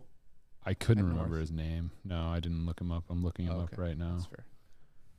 I know North? nothing. Yeah, Des Moines North. I just feel like we need to get some college coaches, Where's he going? some high school coaches in. He's going to Iowa, I believe. David Cocker? That might be his name. Yeah. It 100% is. I just Googled it. Did you? Yeah. Nice. David Cocker, defensive gonna end make from me- Des Moines North, committed to Iowa via his Twitter account. He don't- chose the Hawkeyes over Iowa State, Minnesota, Missouri, and Nebraska. That's a breaking news button. You don't talk over the breaking news button. Was it breaking news? Yeah. It's Dolphins not really- acquired a 2023 6th-round pick in exchange for tight end Andam Sheehan in a 7th round. Next time you hit the breaking news sounder, somebody better give a shit about what you're breaking news. That's kind of why I wanted to do that one. There's That's fair. one of my That's a shitty favorite shot next time that happens. one of my favorite videos. Also fair. Yes. One of my favorite videos is Chris D'Elia, and he's talking to I can't remember what this other comedian's name is, and he's talking about like chlorophyll in your muscles. He goes, "If I look over at you and you're not wearing a white lab coat, you have to shut up because you're talking about chlorophyll." That's what that just reminded me of. Chlorophyll. Exactly. Exactly. But All right. anyways, yes. David Cocker, defensive end from Des Moines North. Actually, that's where Lisa's at North. Uh-huh. Shout out Lisa Grieve, Yeah. On the squad. Des Moines North soccer coach. So we got some ties there. But yeah, I don't see any like stats on him size wise. He held He's the 6'4", 230, defensive end. He's a defensive lineman. You should go to Drake. No, probably not a great fit at Drake. Most of the metro schools, not an awesome fit there, generally speaking. or most of the Des Moines public schools. I wonder Not a great fit why. there. It's generally related to the affordability. Generally, or like 90 plus. Almost always. Okay. Almost That's always. fair. The presidential Fair. scholarship isn't coming through for them, huh? Not in the same way. What else? What else do you have about Coach's Corner here? Are you doing like a little breakdown of some of the stuff that you can see on tape from him, or? Does this, Yeah, I'm does this watching some qualify as a film at breaking this news? point in time. He earned the offer. It said on his Twitter feed or at camp. That's ridiculous. Well, it qualifies as a shitty shot. It's I know. It's a year away. It's ridiculous. usually from a Des Moines public perspective, you've got to be a really talented player, really stand out to go at that high of a level. Usually you see it more at the suburb schools and stuff like that. You know, obviously we talked a lot about Southeast Polk and the track record that they've had in recent history, but Ankeny got Jamison Patton, a Roosevelt transfer this year. He's a quarterback. He's a really, really good athlete. Correct? I think he's actually going to play DB or wide receiver at Iowa State now. Oh yeah, Iowa State, at Iowa State. But yeah, he's going to play both for Ankeny. Coach Nelson at Ankeny, the former because Pizzetti is at Centennial. Centennial, correct? Yep. So, but yeah, he's a very, very athletic, and I think I that's mean, just from a completely recruiting dominating. standpoint, like I can play quarterback at a relatively competitive Roosevelt school, or I can go showcase the position I'm going to play with better athletes at a top 5A school. Yeah. Like, that's ultimately the decision that he made. Yeah, and I guess the interesting part is he had all of the hype before going to Ankeny, and so I don't know why as far as the motivation. Yeah, as far as the motivation to go and stuff like that, I don't know. And so a lot of times, like family-based decisions drive things like that. You know, I did talk to somebody who said that I believe his dad lives in Ankeny, and so that may be it, where his dad is hanging out over there, and so it was an easy transition for him to make it over there. But from like a recruiting standpoint, from usually you one see from it the kid earlier. side, but another from the college coaching side. Would I rather see a kid who's coming in who I know is not going to play the position, one from an injury perspective, and two from I'd like to see him play the positions that I want him to play when he comes to my school.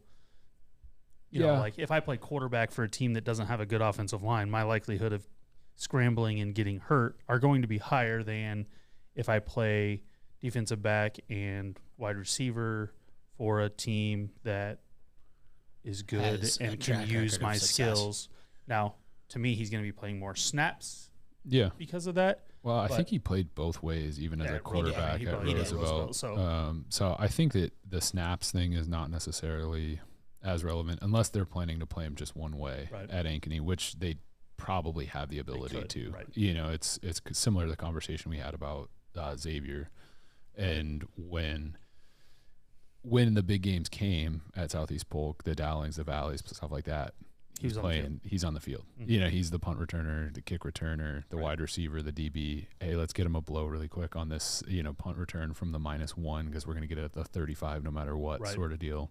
But that's what you do, right? As a coach, like that's what you do with those players. You give them opportunity to make plays. Oh, in those absolutely.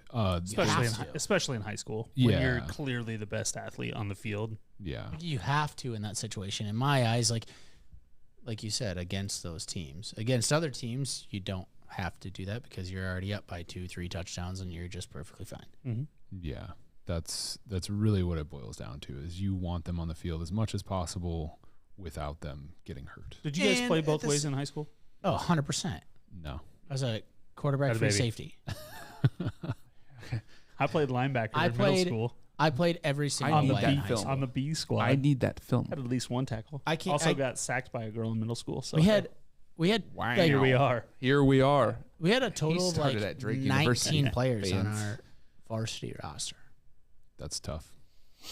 Yeah. I think we had 70 or 80 on varsity, and then probably another 50 or 60 on sophomores. We had 90 and 48. What was tough is we just weren't that great of a football team regardless. Like my junior year, we were good. So when I was a junior and the others were seniors, we just had a really balanced team between the two grades where they were bigger. We had more skill players. Yeah. In our grade, whereas we had skill players with 0 linemen whatsoever. So it was really hard to make. You went to a school with how many kids? 60. And that was what grades? In your class? In your class? In my class, 60. Yeah, you 250. No, I had 350 kids in my class. About 300. I had 700. Right. Yeah. Right. So you're the most impressive two-way player here. Absolutely. Yeah. Right. I mean, but really. But like that's the conversation that I think recruiting is tough and gets lost in, because we could be similar athletes, but I'm playing against, better competition, right? It may be better. It is better. In Omaha, and it's so different coming to Iowa from Omaha, because Dowling and Valley are the biggest schools, I think. Now Waukee and Ankeny are getting there. But like I think when I graduated from Drake, West Des Moines Valley had like 2,400 or something like that. Yeah, they would have had, roughly speaking, 500-ish kids in their class. Yeah, and that was like a lower average for all high schools in Omaha. Mm-hmm. Yeah, all of them. And it's been a different like game and thing to look at when you specifically for recruiting, because they're all there. All those schools are there. They're always looking at you, and then you come here and it's like specific big games. Mm-hmm. It's been interesting. I'll tell you that, and I enjoy both. I would have enjoyed playing when there's 60 in my class too. So it is. Don't get me wrong. It is fun, in a sense, but at the same time, when you're like, I punted. I punted on field goals. I wasn't a holder, even though I was a quarterback. I snapped. Hey, I'm a snapper. I did kickoff. I was on punt return. I was because you played every single position. It was like punt, pass, and kick competition for 100% every week. Yeah, no, thank you. But if you're elite enough at a place like that, they're still gonna find you. They're gonna find They're still going. Right. And I'm by no means was I an elite football player by any means. Could I maybe have played a D3 or so? Yeah, maybe. But I was by no means an incredible elite quarterback or anything. No. Are you a guy that could remember every single play, throw the ball, and get the ball where it needs to be? Yeah. Yeah. That's it. But they also tried to run a veer, and you have to have some time to run a veer, and it didn't work. Did you ever run triple option? Yeah. You want to know what the 3 options were? Yes, please. Fullback, XYZ, running back, lay down. So those are good options for you. I just envisioning it. It's awesome. That tracks. But it's you great as a veer, me riding a fullback into a hole and saying, okay, I'm either pulling this and going to an option or I'm letting him go. 99% of the time, the best option for me was, okay, we're going to get 2 yards if I give it to this fullback. If I pull this out, this defensive end's already in my face. I have no time but to pitch it. And guess what? They already have an outside linebacker that's coming and crashing down, and he's in the face of our running back. That's fair. What can local kids do, assuming that their coaches aren't very good in the recruiting space? What can local kids, really any kid, do to get in front of a Flynn or a coach? I think one is having realistic expectations of where you stack up. So like watching other kids at your position, go watch the top 10 kids at your position and see if you stack up maybe even just in the state, go watch those kids and then base it off of what offers and what interest they have of where you should pursue and what you should do. There are I would talk to any kid that wanted advice, that wanted to be a part of the recruiting process and try to give him feedback and connect him with coaches that this is very distracting. Sorry. What are you doing? Stripping. Trying to show Stoya's number 31 on his softball jersey. Okay. Sick. Distracted. Steve thought he was getting to get a strip tease. I was just like, what? I What know is he what's doing? Is he trying to What's like he show off doing? a sweet rib tattoo No. or like What is happening? He does have one of those as well, but Nice. next week Nice. on. So I think that understanding where you fit and then asking for feedback from coaches and not necessarily asking for like, what can I improve? Blah, blah, blah. That's good feedback to get, but am I legitimately a fit? And ask them for a yes or no answer, because a lot of coaches will just string kids along. Message on message on message. They'll send a generic response. Oh, I want to see more of this, or oh, I want to see more of that. Like, you can control some of that in what you get from a repetition perspective, but like if you're a cover 2 corner, like you're getting what you're getting. Yeah. And so showcase your best abilities and go for it, and then just go talk to as many coaches as you can. Twitter, all of that fun stuff is the way to get recruited now. That's crazy. Huddle. Yeah, send out your huddle link. Send your huddles. Put your best plays at the front of the fucking film. That is the absolute. What's that? Is that the fourth one? Fourth. Yeah. Sorry, just from me. Yeah. Jeez. For those scoring at home. For those scoring, we need a count. Look at a little ticker counter. There's like a predictor. Like we're gonna have prizes. We're gonna have bets over unders on predictions. Yeah. Yeah, absolutely. You have to put the best plays at the front of the film, though. There are so many kids, because the way huddle works is you watch game by game, you highlight the plays that you want, and then that dumps them into a cut up. Yep. And that happens generally chronologically, right? So kids add as the season goes on, or they go through game by game after the season's over, and they'll have a chronological highlight. So like if a coach doesn't like your first 3 plays, odds are it's getting shut off. You have to really have something special about your measurables or something like that, or somebody in their ear to get them beyond those first 3 plays. Those first 3 plays, there's not something that wows you. If you get caught on a kickoff return, I don't care if it's 60 yards, don't put that on your film. You got caught. And so find your best 10 or 15 plays, put that together, best to worst, that 15th. I mean, should we stop? I mean, we should just start at 5. Because, I mean, as far as like the initial, like, don't even get caught up in 10 or 15, just from a standpoint of 5, like, maybe point, like put a tweet out with the top 5 plays, and then have like a link that has the 10 or 15 plays. But like I would get, any number of kids that would send me game by game highlights, like separate videos. Like I'm not clicking into 7 different games for you to watch I guess that is not necessarily true. Again, if you're 6'5" and 250 pounds, like I'll click into some games. I'm gonna click into you. But if you're a 5'10" wide receiver that runs a 4.8, you come to Drake University. Put your best plays first. Showcase your best assets, And also, and the reason for that is like time-wise, how many kids are in your funnel to recruit, do you think, at one time when it's in its height? I mean, I would start in the spring with hundreds of kids, and so you've got to make a pretty quick evaluation on junior film to then get into the next and the next and the next. That's hundreds, and that's at the Drake level. Yeah. Like when you get bigger, there's probably thousands. There's thousands, and they have people. And they have multiple layers before it even gets to a position coach. Their people have people.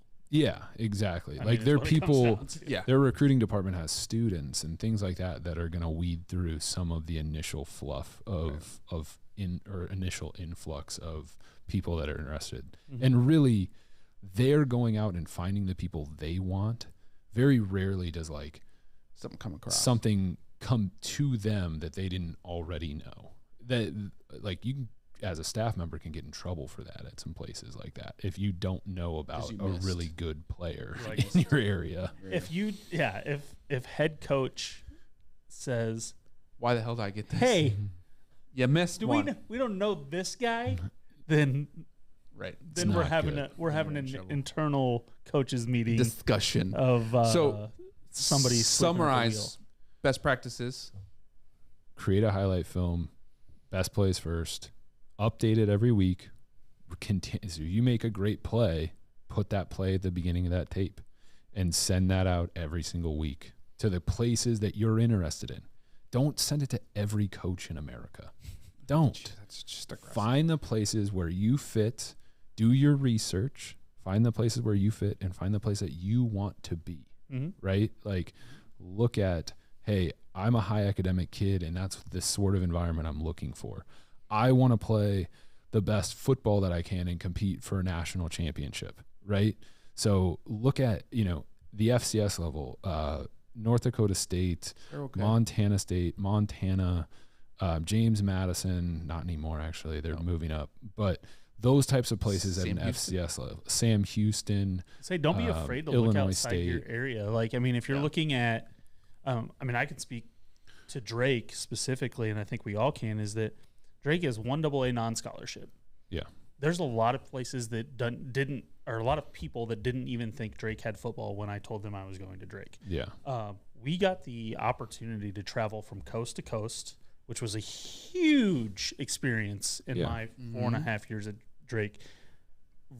Huge selling point. Open your mind to looking around the country, looking at all levels of football, and to Steve's point, the fit, and then reach out.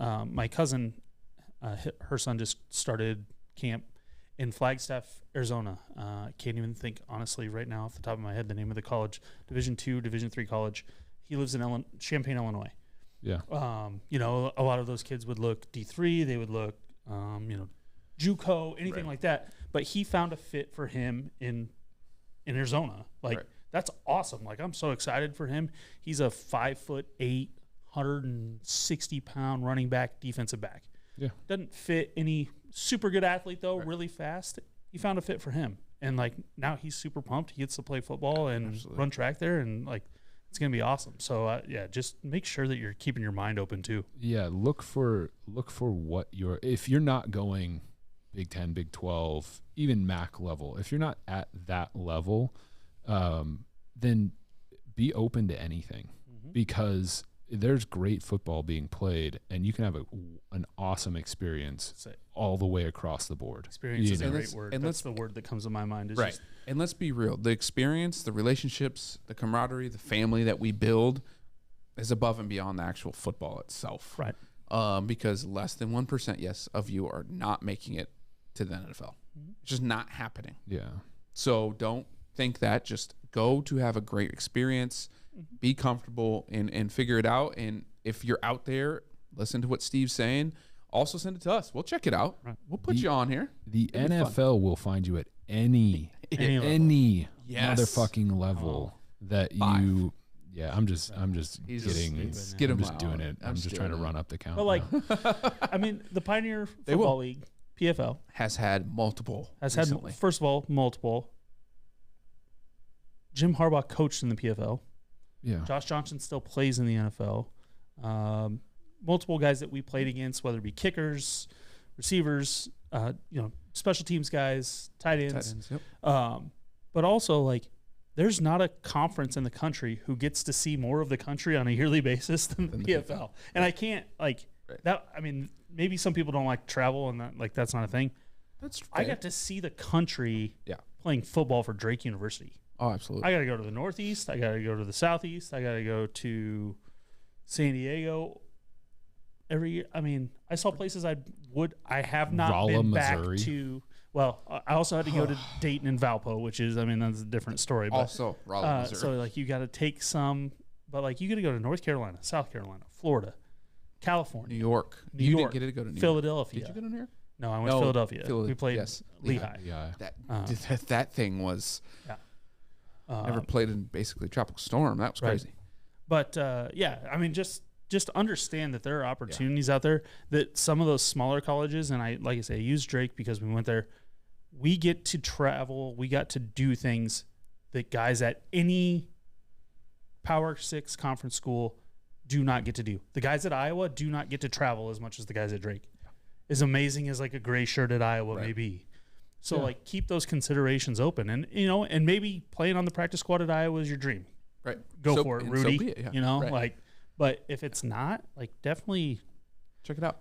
It's about the experience that you want. Mm-hmm. Like we recruited a guy at Drake really hard from Pella, Clayberg's brother. Oh yeah. And he went in gray shirt at Iowa, and he was there for I think a year and a half, and then we tried to re-recruit him to come back to Drake because he was like, this isn't what I wanted. Right? Phenomenal athlete, bigger kid, like could have eventually maybe done something at Iowa. Right. He ended up at Dort and is having a phenomenal, from what I understand, having a phenomenal experience. Right. So it's all relative to what you want to get out of it. Mm-hmm. If their goal is running out in front of 100,000 people every weekend, but maybe likely never playing, then that walk on is amazing. Mm-hmm. Like if you're happy to do all of the work without getting to play on Saturdays, then that's fine.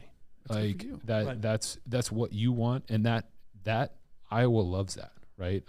Be a Hawkeye. Mm-hmm. Be a Hawkeye. And what you mean by you, we don't mean your family, your friends, your third cousin, like you. Mm-hmm. It's your life. Mm-hmm. You really need to focus on what you want to do as a player, not what your family has done or says or does or your friends or any of that, because ultimately at the end of the day, it's your life and your experiences, and don't let anyone else ruin them. If you want to go to Dort over Drake at Iowa, do that. Yeah. Don't let them be, don't get pressured into those things, because it's a lot of work. Mm-hmm. Let's be real. College football is a lot of work at every level. At every level. Yep. It is. And it's a full-time job plus school. Okay. Let's think about that. It's more than a full-time job plus school. So you need to be comfortable with where you want to go and not forced or led into something that just because your mom said so, your dad said so. Right. Yeah. Go where it fits, and you'll enjoy it so much more. Absolutely. You'll have a much better experience. And so I try to express that to kids when I was recruiting and stuff like that. Like, a no for me was as good as a yes. Mm-hmm. And I would continue to talk to kids that told me no if they were looking for guidance or anything like that. Like, I was happy to talk with kids if they wanted to bounce ideas off me. I had one kid, an offensive lineman from Michigan, who had a Michigan State walk-on, or he had a full ride at another place. And he was like, what do I do? And I was like, I can't tell you what to do, man. I can ask you some leading questions. And we ended up at the spot where the Michigan State walk-on made the most sense to him. He mm-hmm. felt the strongest about those relationships. He felt the best about that opportunity. And so that's fine. Right. That's a good decision if you made it and you feel like that's the best fit for you. Right. And that kid, if he develops physically, has the opportunity to play there, right. Yep. So hit us up. Hit up our DMs. Slide in them. And not like Ryan trying to slide into whatever he was doing back there. But. Yeah, I don't know what he was taking his shirt and pants off for Steve for. But it is what it is. Yeah. It's what it is. So hit us up. All right. Coach's Corner. Always good. Yeah. Always good. I love this segment. It's a fun one. Steve loves it. He gets excited. Right? Hopefully. Yeah. I don't know. Yeah, I know he does. You can tell in his voice. Because you can see. Do you know how he does from golf, where he was just like. Well, right. I feel like you just gauge his excitement for the segment by number of F-bombs dropped. Oh, absolutely. That's probably a good metric. Three in the segment. Yes. So, yeah, I mean, passion right there. It's a 10. 10. Yeah. All right. Now let's get into a little NFL action. Let's talk about the NFL. Well, no. Yeah, no. Let's stay in college. I apologize. Ryan left. He's supposed to be running the board. Whatever. And I've got 45 minutes until beachside chat. Anyways. Yep. College football playoffs. Yeah. Let's talk about Or that. awful. This current structure is really, really dumb. Don't like it. Think it needs to change. Can we all agree on that? I mean, Or not? I can agree, but I can also say that like the conversation that we had last week based on teams that we're letting in is like, to what degree does it matter? The haters are going to bring up the Alabama-Cincinnati game. You know, like really, like the first round playoff games have not been great in recent history, really. And so I think that that's something to be addressed, parity in college football. I think that the FCS and then Division II, Division III all have a great model for the playoffs, but there is a lot more parity at those levels. And so, I mean, even NDSU, they're in the national championship and in games leading up to the national championship, they're playing in close games. They're playing very competitive games for the most part. And so, for me, I like an 8-team playoff. I don't know, a 12-team playoff. I don't know what the best next model is, but I think to give someone the opportunity to be in those games, more people the opportunity, more teams the opportunity to be in those games is the most critical part. Because I think that like, what did that do for Cincinnati to just be there, right? Like, what did that do for them from a revenue perspective, from a clout perspective, like recruiting, all of that. I mean, they had 9 guys drafted. That's up there with anyone in the SEC, So what is I'm sure that they look at the film and say, there are some really small differences that if we do just a few things better in that Alabama game, it's a much closer game, Absolutely. And so, and even watching that game, it didn't feel like it was just over the entire game. They hung in there. And so I think the more opportunities you give teams to just be there and be in it, the better it is. So, 100%. And the more parity will come. Yeah, correct. The more parity comes. Like right now, it's just a rich get richer sort of scenario because you're dumping all of that extra money into these programs that are already so resource rich. Correct. And so giving some of those places, some of those teams the opportunity to be there can help to create that parity. To me, I think modeling it somewhat after the FCS playoffs, I don't think that a 24-team playoff is necessarily the best, but maybe a 12-team where the top 4 teams are seeded and they get that first round bye, and then everybody else plays for the right to play in those next set of games would be ideal. I think that's a great starting point. I think it is too, and the argument about the revenue and the money is all bullshit because we have bowl games. You just transition a bowl game into a playoff game. That's not like, to me, that argument is null and void. And you can still have bowl games outside of the playoffs. Yes. And each game within the playoff, to your point, Just can be a bowl game. It can be a sponsored game. Right. It can be an experience.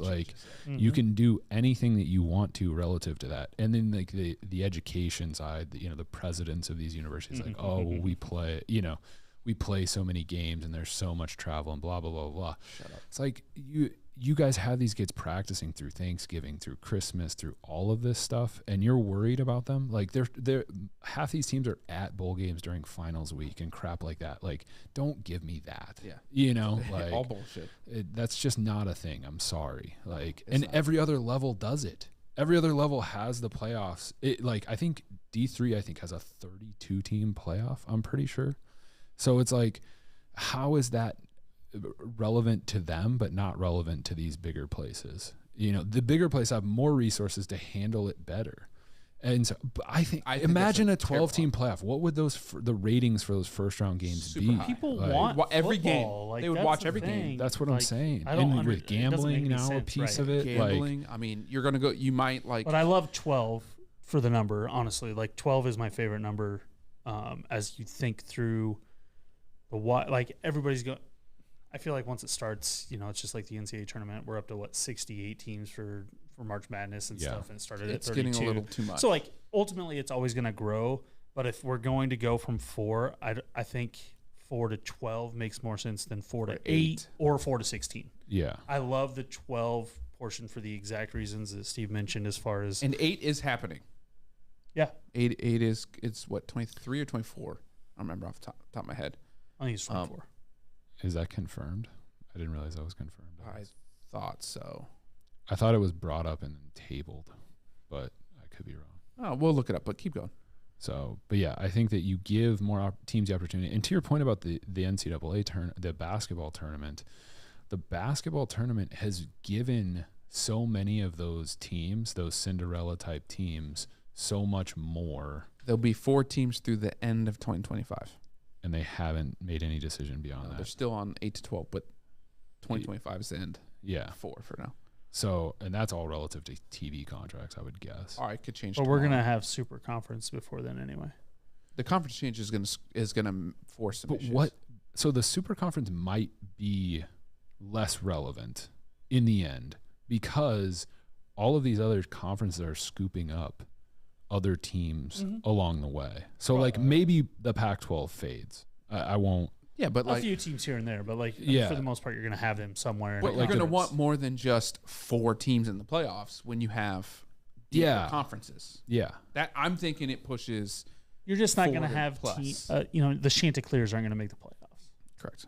You're the Coastal Carolinas of the world, but if you put them in if there's a 12-team playoff, if they did something extraordinary, then they might. Not in a super conference world, just because they won't make the cut. I agree with everything you guys are saying because ultimately I think a 12-team playoff all but guarantees that an undefeated anybody team is in.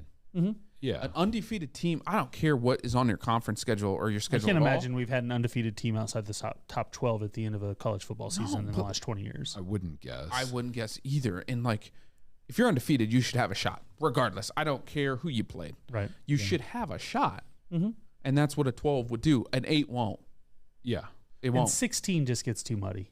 It'll eventually get there, but it has to be there's a parity, lot of mediocre teams. Yeah, I was gonna say. I think in 16 you get like the Alabama versus the Chanticleers or something like that, where it's like I don't know that that's a relevant matchup right now in college football. Mm-hmm. I don't think that there's going to be any legislation to have an influence on that.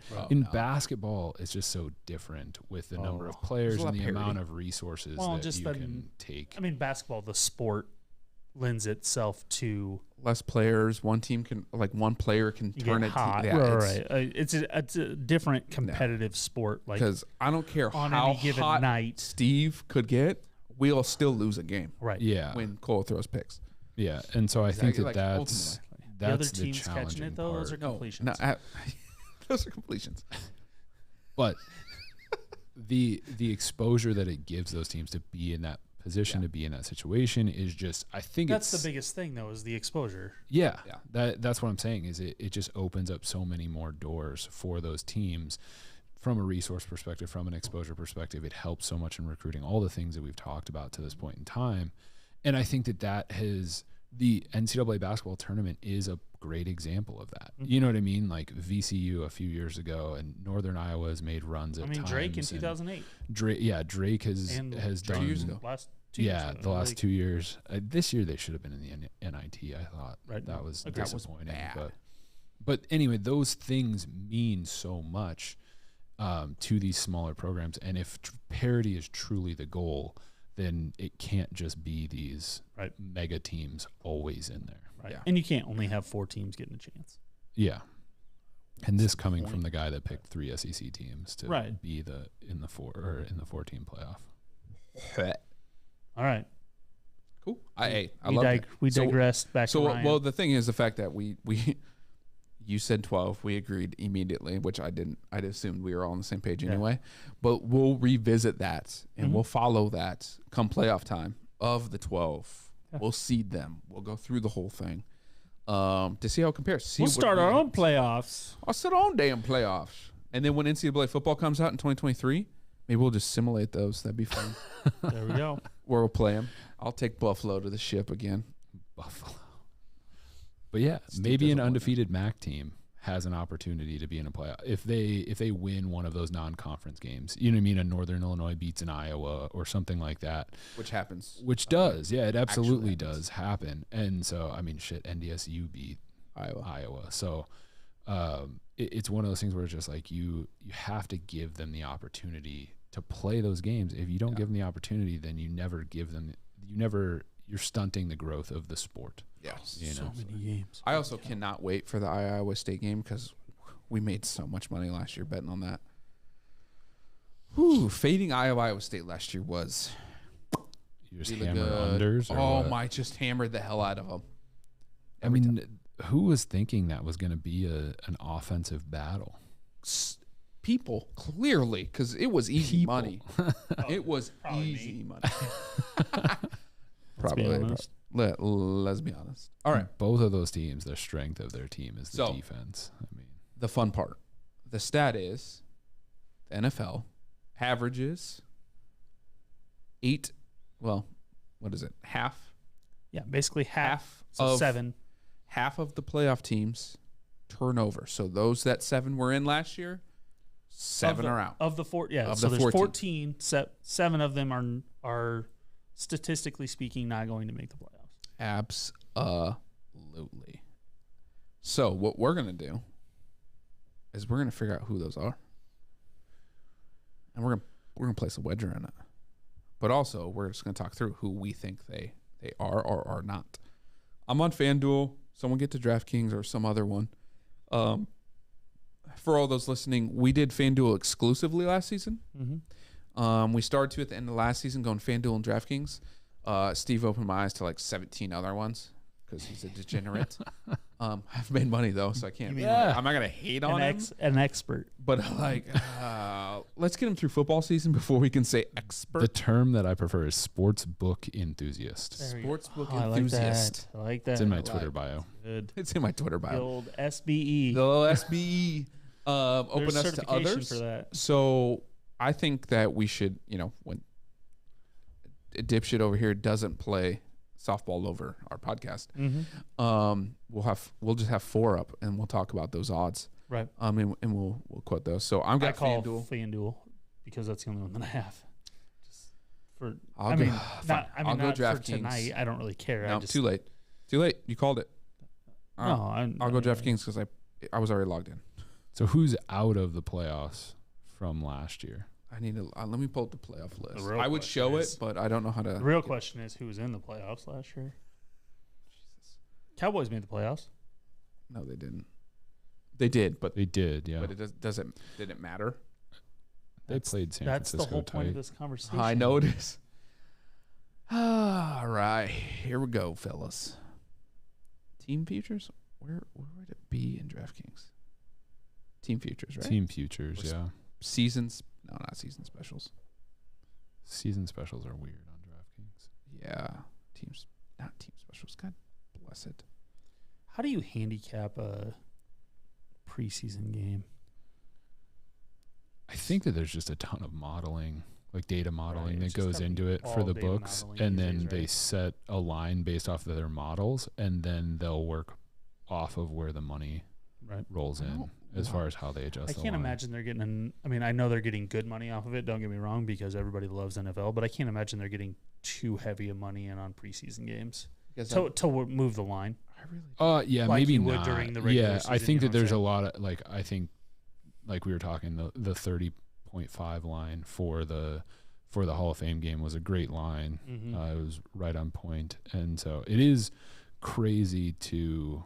Well, that line went down actually, but that was because of my God, yes, 2 DraftKings items. is not easy. The Jaguars not starting in or not playing anyone, and then there was rain in the forecast. Yeah, So I can see those things having the impact that they do. The Giants at the it's just Patriots. not- Somehow the Giants are doing favored by DraftKings right 2.5, and the Patriots are at home. That just doesn't make any sense to me. All right, so here we go for the NFC last year. Mm-hmm. San Fran, Dallas, Arizona, LA, Philly, Tampa, with Green Bay getting LA. the 1 seed. I said LA. Oh, my fault. San Fran and Dallas. Do you think either one or both of those teams are in the playoffs again this year? Oh, that's how you're doing it. Mm-hmm. I think San Francisco is in the playoffs. Okay. Do you think Dallas is? Nah. Okay, so there's one. Yeah. Stoy? No, I have the Eagles coming out of the East, so I think Arizona gets bounced as well. Arizona's bounced. So next is Arizona, LA. Obviously, of those two, LA is in. Arizona's out. So you think Arizona's out and Dallas is out, correct, Steve? Yeah. And I'm going to say that I think San Francisco is out. Dallas is in. God, I mean, I honestly really, I'm going to say Dallas is in because their defense is still going to be good. Are we taking notes? Someone taking notes? Am I taking notes? Ryan, take notes. It's recorded. He'll figure it out. In. I got it. Keep going. Really, we just need to, who's out, right? Pittsburgh's out. Out. Let's go. New England's out. All right. Oh man, Jesus. Steve's up to 4, so you get. Let me get Steve's. So AZ's out, Dallas out. What'd you say? New England. Pittsburgh and New England. Pittsburgh and New England. I heard a great analogy about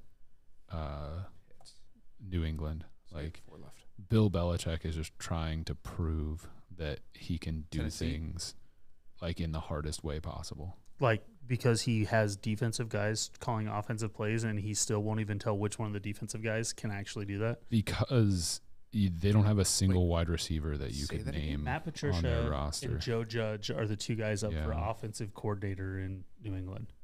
And Matt he Patricia is a hasn't notorious declared. defensive coach / head coach of the Detroit Lions. I Joe didn't know Judge that. is a special teams coach. Yeah. And those 2 are vying for split offensive coordinator duties with a second-year quarterback. Patricia's who also needs coaching the O-line. An actual. And they're running an adapted version of like the Shanahan offense. Correct. Is what the with those reports defensive are masterminds. with Yeah, so those guys. I have New England out. Yeah. Weird how What that, about Tennessee? That was probably From going to one be my seed other pick. For 1 seed out? Yeah, that's a tough look, but I don't hate it. I So you think got 5. that's You gotta where pick- I'm headed. You got to pick 3 out. You're 3 more out of those. 2 now. Isn't it 7? Don't we 7. recycle Sorry. half the teams? They said 8 in the thing. 16. Raiders, Bengals, both in. I like the Raiders. That's a Hall of Fame game bias speaking right there. No, I just like the. They played so good against the Jaguars. I actually like the Raiders. I like the Raiders. I mean, this is what it is, man. So we're required to pick 7, is what you're saying. Yeah, but you also have the NFC. So you got Philly, Green Bay. I like all of the teams there. I do too. I'm done. That's what, I mean, yeah. Yeah, no, ultimately, That's yeah, fine. like that's. It's on average they recycle half the teams, Correct, but yeah. I would Yeah, say okay. that That's fair. this may like 5 out of the 7 is a pretty solid. I think the youth quarterback movement in the NFL is going to make this a more sustainable. I think the playoffs are going to become more sustainable as these young quarterbacks yeah. make the playoffs year in and year out. So, like, I think we're still a year or 2 away from that being the case, but I definitely see, call it 75% being more of, the next 5 years type of thing, closer to that than the 50% that it's been. But yeah, that was a 20-year average. So, I mean, that's a good Just going against the 20-year picture. average, whatever. I'm actually adding to that San Fran. The NFC is so weak this year. I think there's going to be a lot of weird things that happen that someone's going to surprise us, and I just don't think San Fran's going to finish with the quarterback they start with, and it's going to screw them up. So you think I'm going to go Arizona, Dallas, New England, Pitt, Tennessee, and San Francisco are all out. who Replaces them? no, I'll no, get no. to that in the next. No. So do you think that Jimmy Garoppolo gets traded? It doesn't matter who starts; they're not finishing. In my opinion, They're going to start Trey Lance. Like as long as he they're going survives, to. like they're Correct. going to But start I don't him. think So he stays healthy, and in that regard, he's probably going to play a couple games fairly well, which they're going to try to trade Garoppolo and say we're good. And if they are successful, Trey Lance is going to get hurt. They're going to have God knows who the backup is, which that'll be their downfall. yeah. If they don't, Garoppolo will come in. Now, ultimately, he's pretty solid, but I just don't think he's going to have it this year and make the playoffs for him. So that's how I foresee their season going. Trey Lance will get hurt, ultimately. And that'll be their downfall. Like we say with every team, if your starting quarterback goes hurt, you're effed.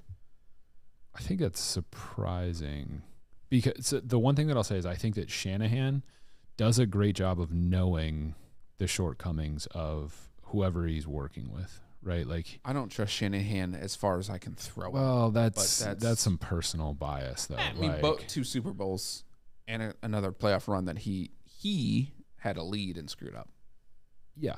I'm not saying he's perfect. I'm just saying he does a pretty good job, at least in the regular season, from a quarterback. I of agree. getting what he needs from a team as a whole, really, And specifically, a quarterback. But yeah, like, so if you recognize what you're saying, like Trey Lance's athleticism is one of his great tools, how do you protect him from himself? Is got to be something that they're looking at, right? Because he's not built like Lamar Jackson. No. Where he can take the punishment and the abuse. So, like, I can't imagine they're going into this season saying we're just going to run the piss out of Trey Lance and hope for the best. But he got hurt last year on it was a design quarterback run, but he was diving into the end zone. He's going to do that.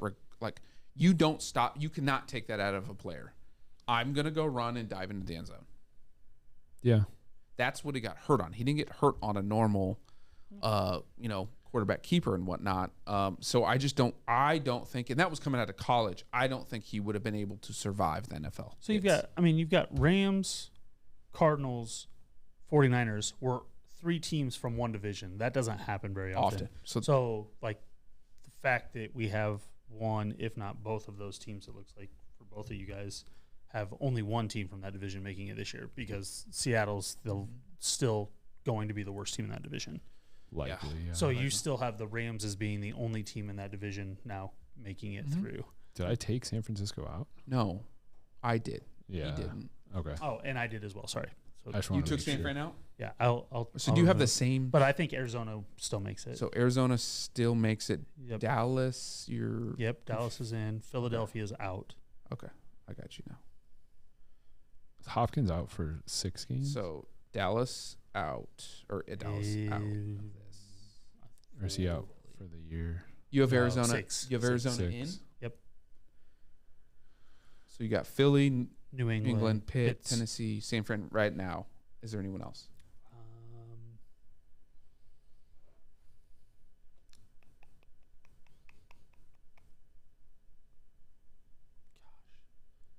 You'd have to believe that someone else is going to win the North, and Green Bay is going to be just so mediocre. But I just don't think there's a way that you can. I want to. I mean, is that the hot take that both 1 seeds are missing the playoffs this year? I'll go with that. I'm not saying you should. I want to make that clear. I know. I'm just saying that was the other team. If I'm going to get to that many teams, I think the Vikings are going to make the playoffs and be the best team in the NFC North. I agree.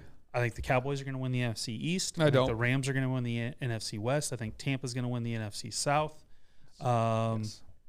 AFC West is, to me, the biggest. Like, they could be the NFC West as far as getting 3 teams in this year, in my opinion. They absolutely could. And the sleeper in that is that I think the Chargers are the team that don't make it. Interesting. And I know that you and Ryan both like the Chargers. I like them a lot. I like the Chargers too.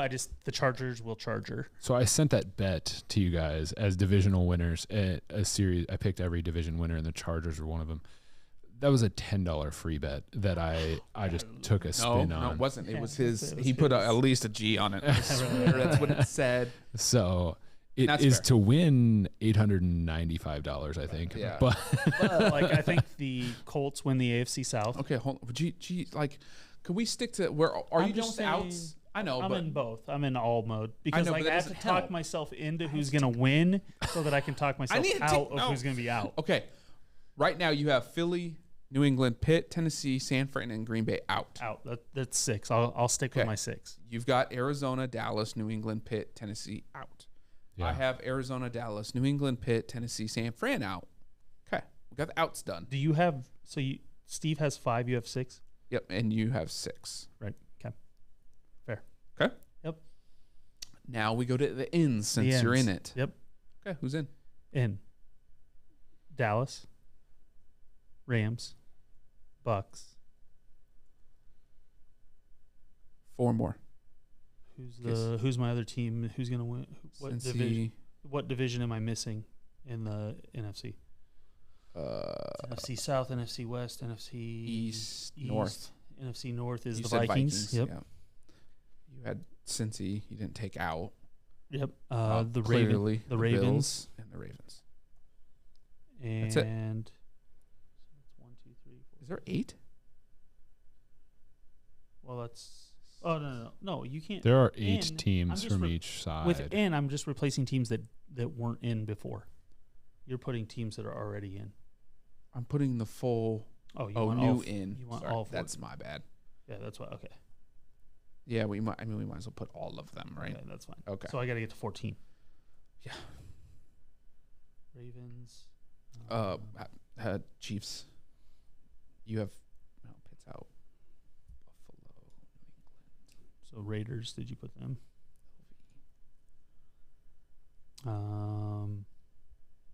So NFC South, Arizona. Carolina, no. Did you take Arizona out? Nope. No, they're in. Carolina's out. All in the South. So you got Falcons. So are the Saints going to make Saints. it? Is basically what it comes down to. Yeah, are Saints in or not? Yeah, I mean, I think they get in as a wild card. Jameis just hurt his ankle, sprained his foot. That's fine, but like if They're I'm not taking the Packers out, I have to put someone in. Oh, all right, I forgot So he's they're taking like- the Packers out. So therefore, I Put have the Lions in. Well, I would either have to put Philly back in, which I took out. The Saints, so it's like Philly, Saints, Packers, Seahawks. 49ers. Seahawks. Like of that, I took those 3 out. So I've got to. So the Saints have to be in. Okay. How many am I up to there? 6, 9, 11. I was trying to go AFC and then NFC so that I could count. And It's I also don't know, like 14's a lot. 1, 2, 3, 4, 5, 6, 7, 8, 9, 10, 11. What do I have left? I've got 1, 2, 3, 4, 5. So I've got 1 NFC team left.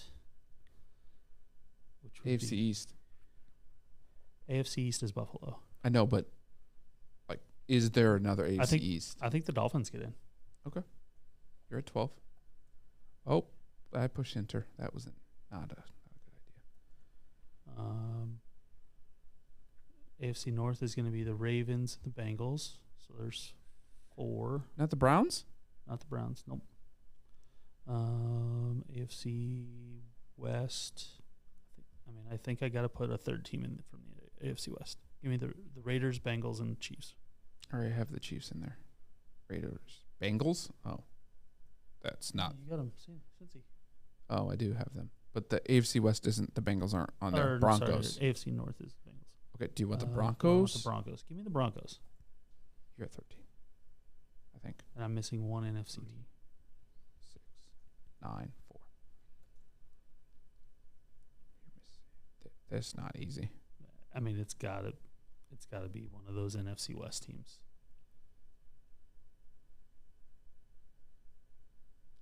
It's got to be a team that I took out. Is the problem? I mean, ultimately, like, let's. This is why we're doing it. It's not going to be the Commanders. It's not going to be Why not? the Giants. It's not going to be the Panthers. It's not going to be like Philly, San Fran, or Green Bay. right. Okay, so I'll put Green Bay back in. Correct. Yeah. Team with the best quarterback. Yeah. Tends to elevate his team to All right, our Stevie. previous conversation. Also plays well in the regular season. Team plays well in the regular season. Yeah. Poo in the playoffs. Back to you, Scotty.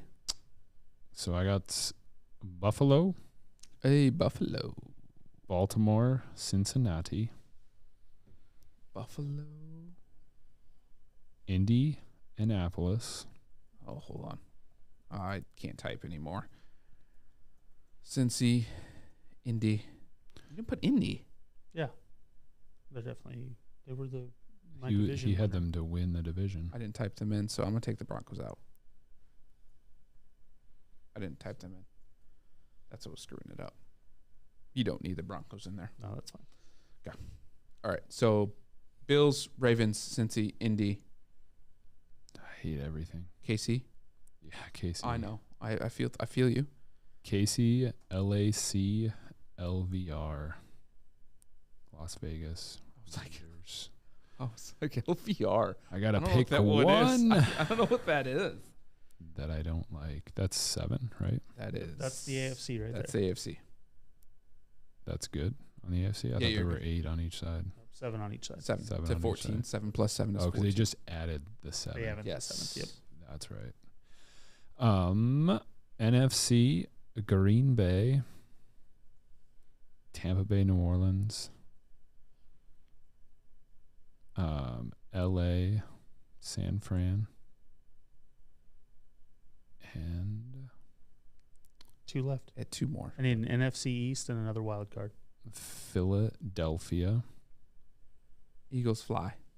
Fly, Eagles fly. And I'll go with the Homer Hard Knocks pick of the Detroit Lions to make the playoffs. What an idiot. All right. They're going to play with so much heart. Watch the Lions move Uh-huh. after Hard Knocks Yep. airs tonight.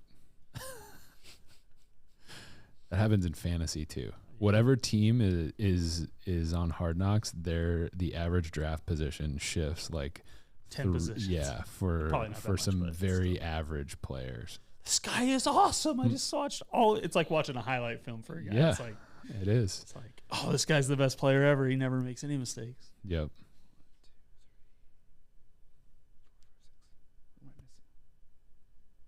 What'd I do? No, I'm doing mine Oh, gotcha. without saying them out loud because I'm trying to do math. How's that working? If for you pull up the team futures and just look at it division by division, it's the easiest thing to do.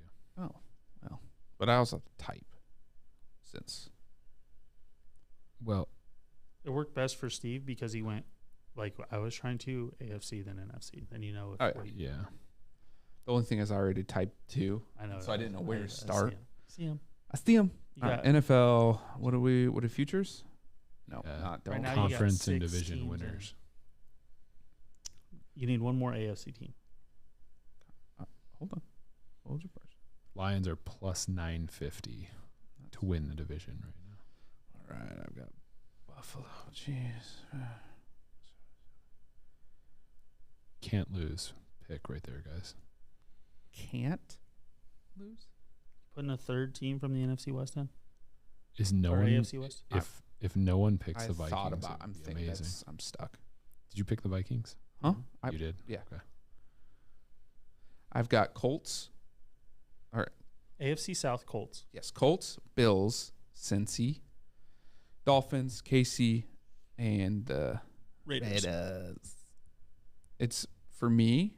I'm trying to debate between having the Chargers, Broncos. You only get one. Like I said, who they're between. Oh. Okay. Or adding back one of my dum-dums. Mm-hmm. Like the Titans. Like the Titans. You know what?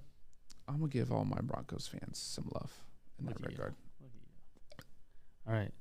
So you got the Vikings right now in the NFC as your only team. Still not sold, but I just don't. I hate him. No, I can't do that. I can't do it. Now that I'm looking at the roster mentally, I can't do it. I think I'm just trying to create a rivalry between damn me and it. Ryan. That's fair. I've got to go Ravens. Oh, They just yeah, have a that's easy. simpler path, That's way easy. easier path. So, all right, I've got on the NFC. I've got the Vikings. Yep. Clearly, I've got Philly. I'm not going to say their name out loud. Then I've got Green Bay. Of course, why wouldn't I? I'm going to go. You got to get to the NFC West. Rams. I mentally was already there. So How many we got? Now you're down to 2. I got 2 left. Mm-hmm. Let's go, baby.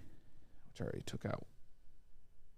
What? San Fran, AZ, and Dallas. Wow, I took out a lot of people. The NFC is just not good. It's not That's one of the other problems is that we're not taking into consideration is that it's NFC not is good. so weak. But that's like why. That's why I put more NFCs because they're weak. Right. There's more chance for.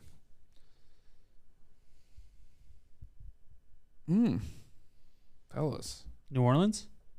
I can't. Okay. No. Because I can't, I'm putting my Falcons in. Solely because of that purpose. Look at you.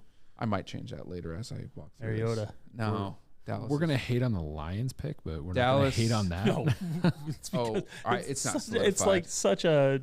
It's so bad. Yeah, it's not even a. Dallas is. I got to put Dallas back in. I actually thought about going 3 NFC Norths, by the way.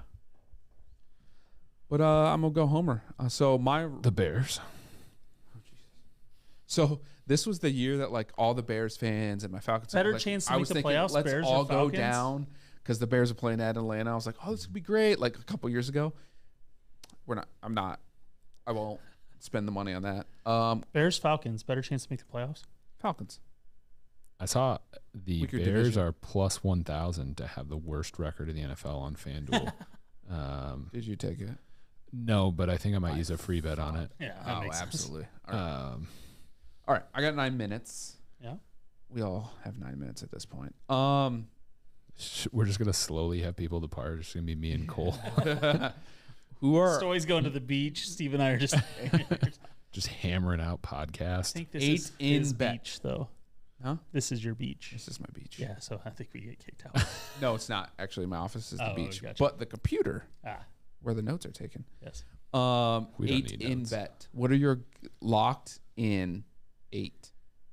Is that what we're doing? Or we What? do go to 7 since you said 8 and it's all been screwed up? No, I think this encompasses that. I was just trying to make sure that we But our goon lock, which we're don't doing. have Ryan's. We kind of did that last week when we picked our final 4, though, right? Yeah, but we're doing the new 7 in. So who is your new? 7 in. No, just your goon lock, new guy in. Do we have? Like, do we all Do have we the all Colts have in, one team in? or do we all have the Ravens in? Because both. I mean, those would be my top 2. Yeah. I think those 2 teams are both going to be in the playoffs this year. Ravens, Indy, yeah. Yeah, so like, I think that's where we go with that. So Indy, Ryan, you have to pick them. Ravens. Was there another one? I don't know about NFC. I didn't pick the Vikings, so that's probably That's ruined it. that's what ruined it. Yep. Absolutely. Historically, you said that the Goonlocks are terrible, right? Correct. Historically, So it's a new squad though. New squad, new year. When you say historically, like we have a 1 year reference. At Yeah, this like, point, so I mean, I say historically in my gambling, and I've only done that for Yeah. 4 months. yeah, but you made a lot more. It's fair. He has Dingers. made a lot more money than That's our true. goon locks. That's true. All right, let's go with that. Indy Ravens, and then we'll wait for Ryan because softball's so important. NFL preseason, you got any bets? Any bets? Do we have any shitty shots? I think the first game is just on Sunday, isn't it? Or the next game is until Sunday? No, there's games this week. That's what I'm saying, Sunday of this No, week. like I Thursday. really should have put. I hate you. Thursday. Why? I should have put my Dinger Tuesday on Thursday, Austin August Riley. 11th.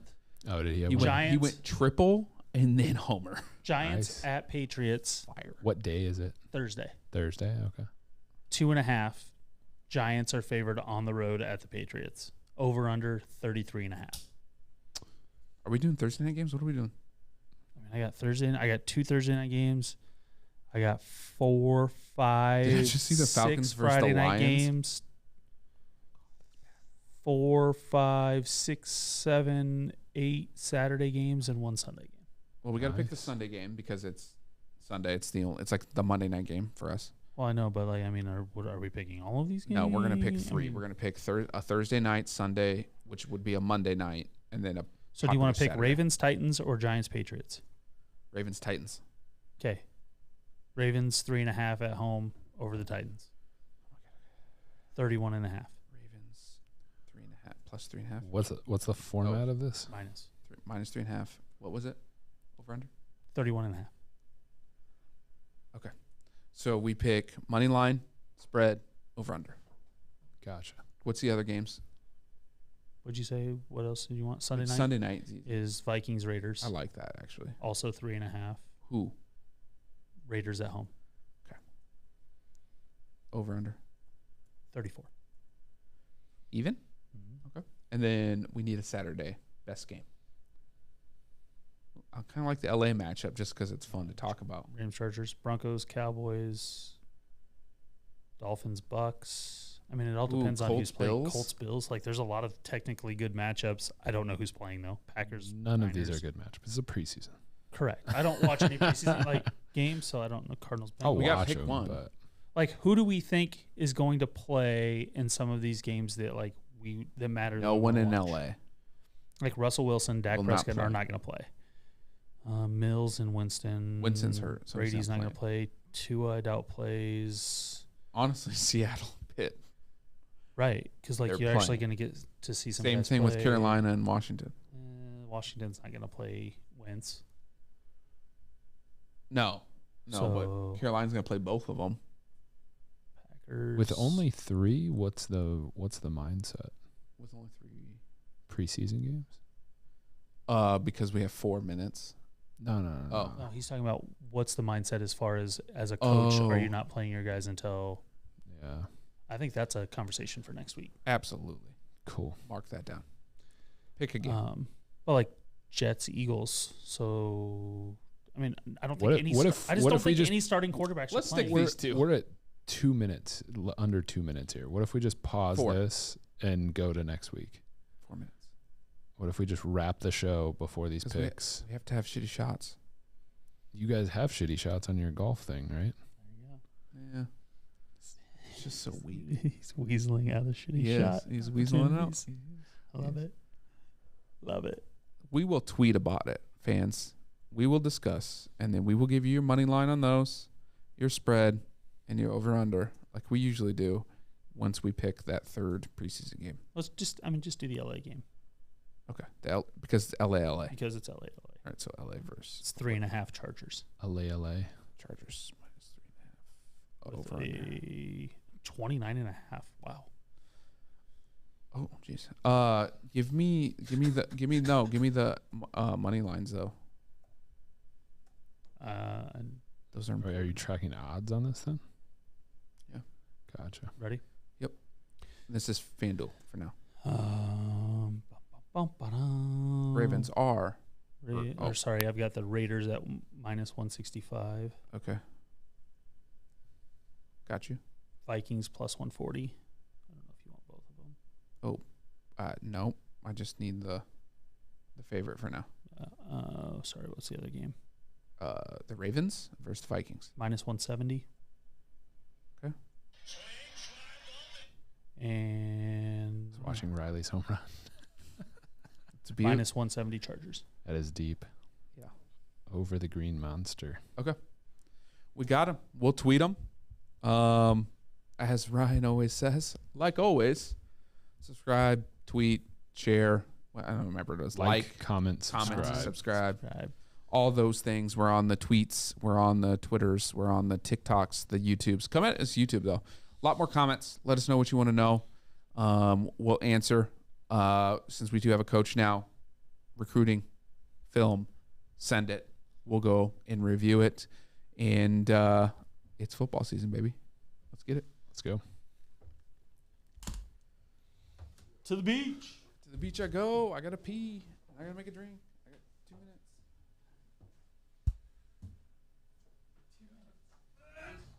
2-minute orange. You guys can turn off lights, right? What are you doing at the beach? I've got a beachside chat every second and fourth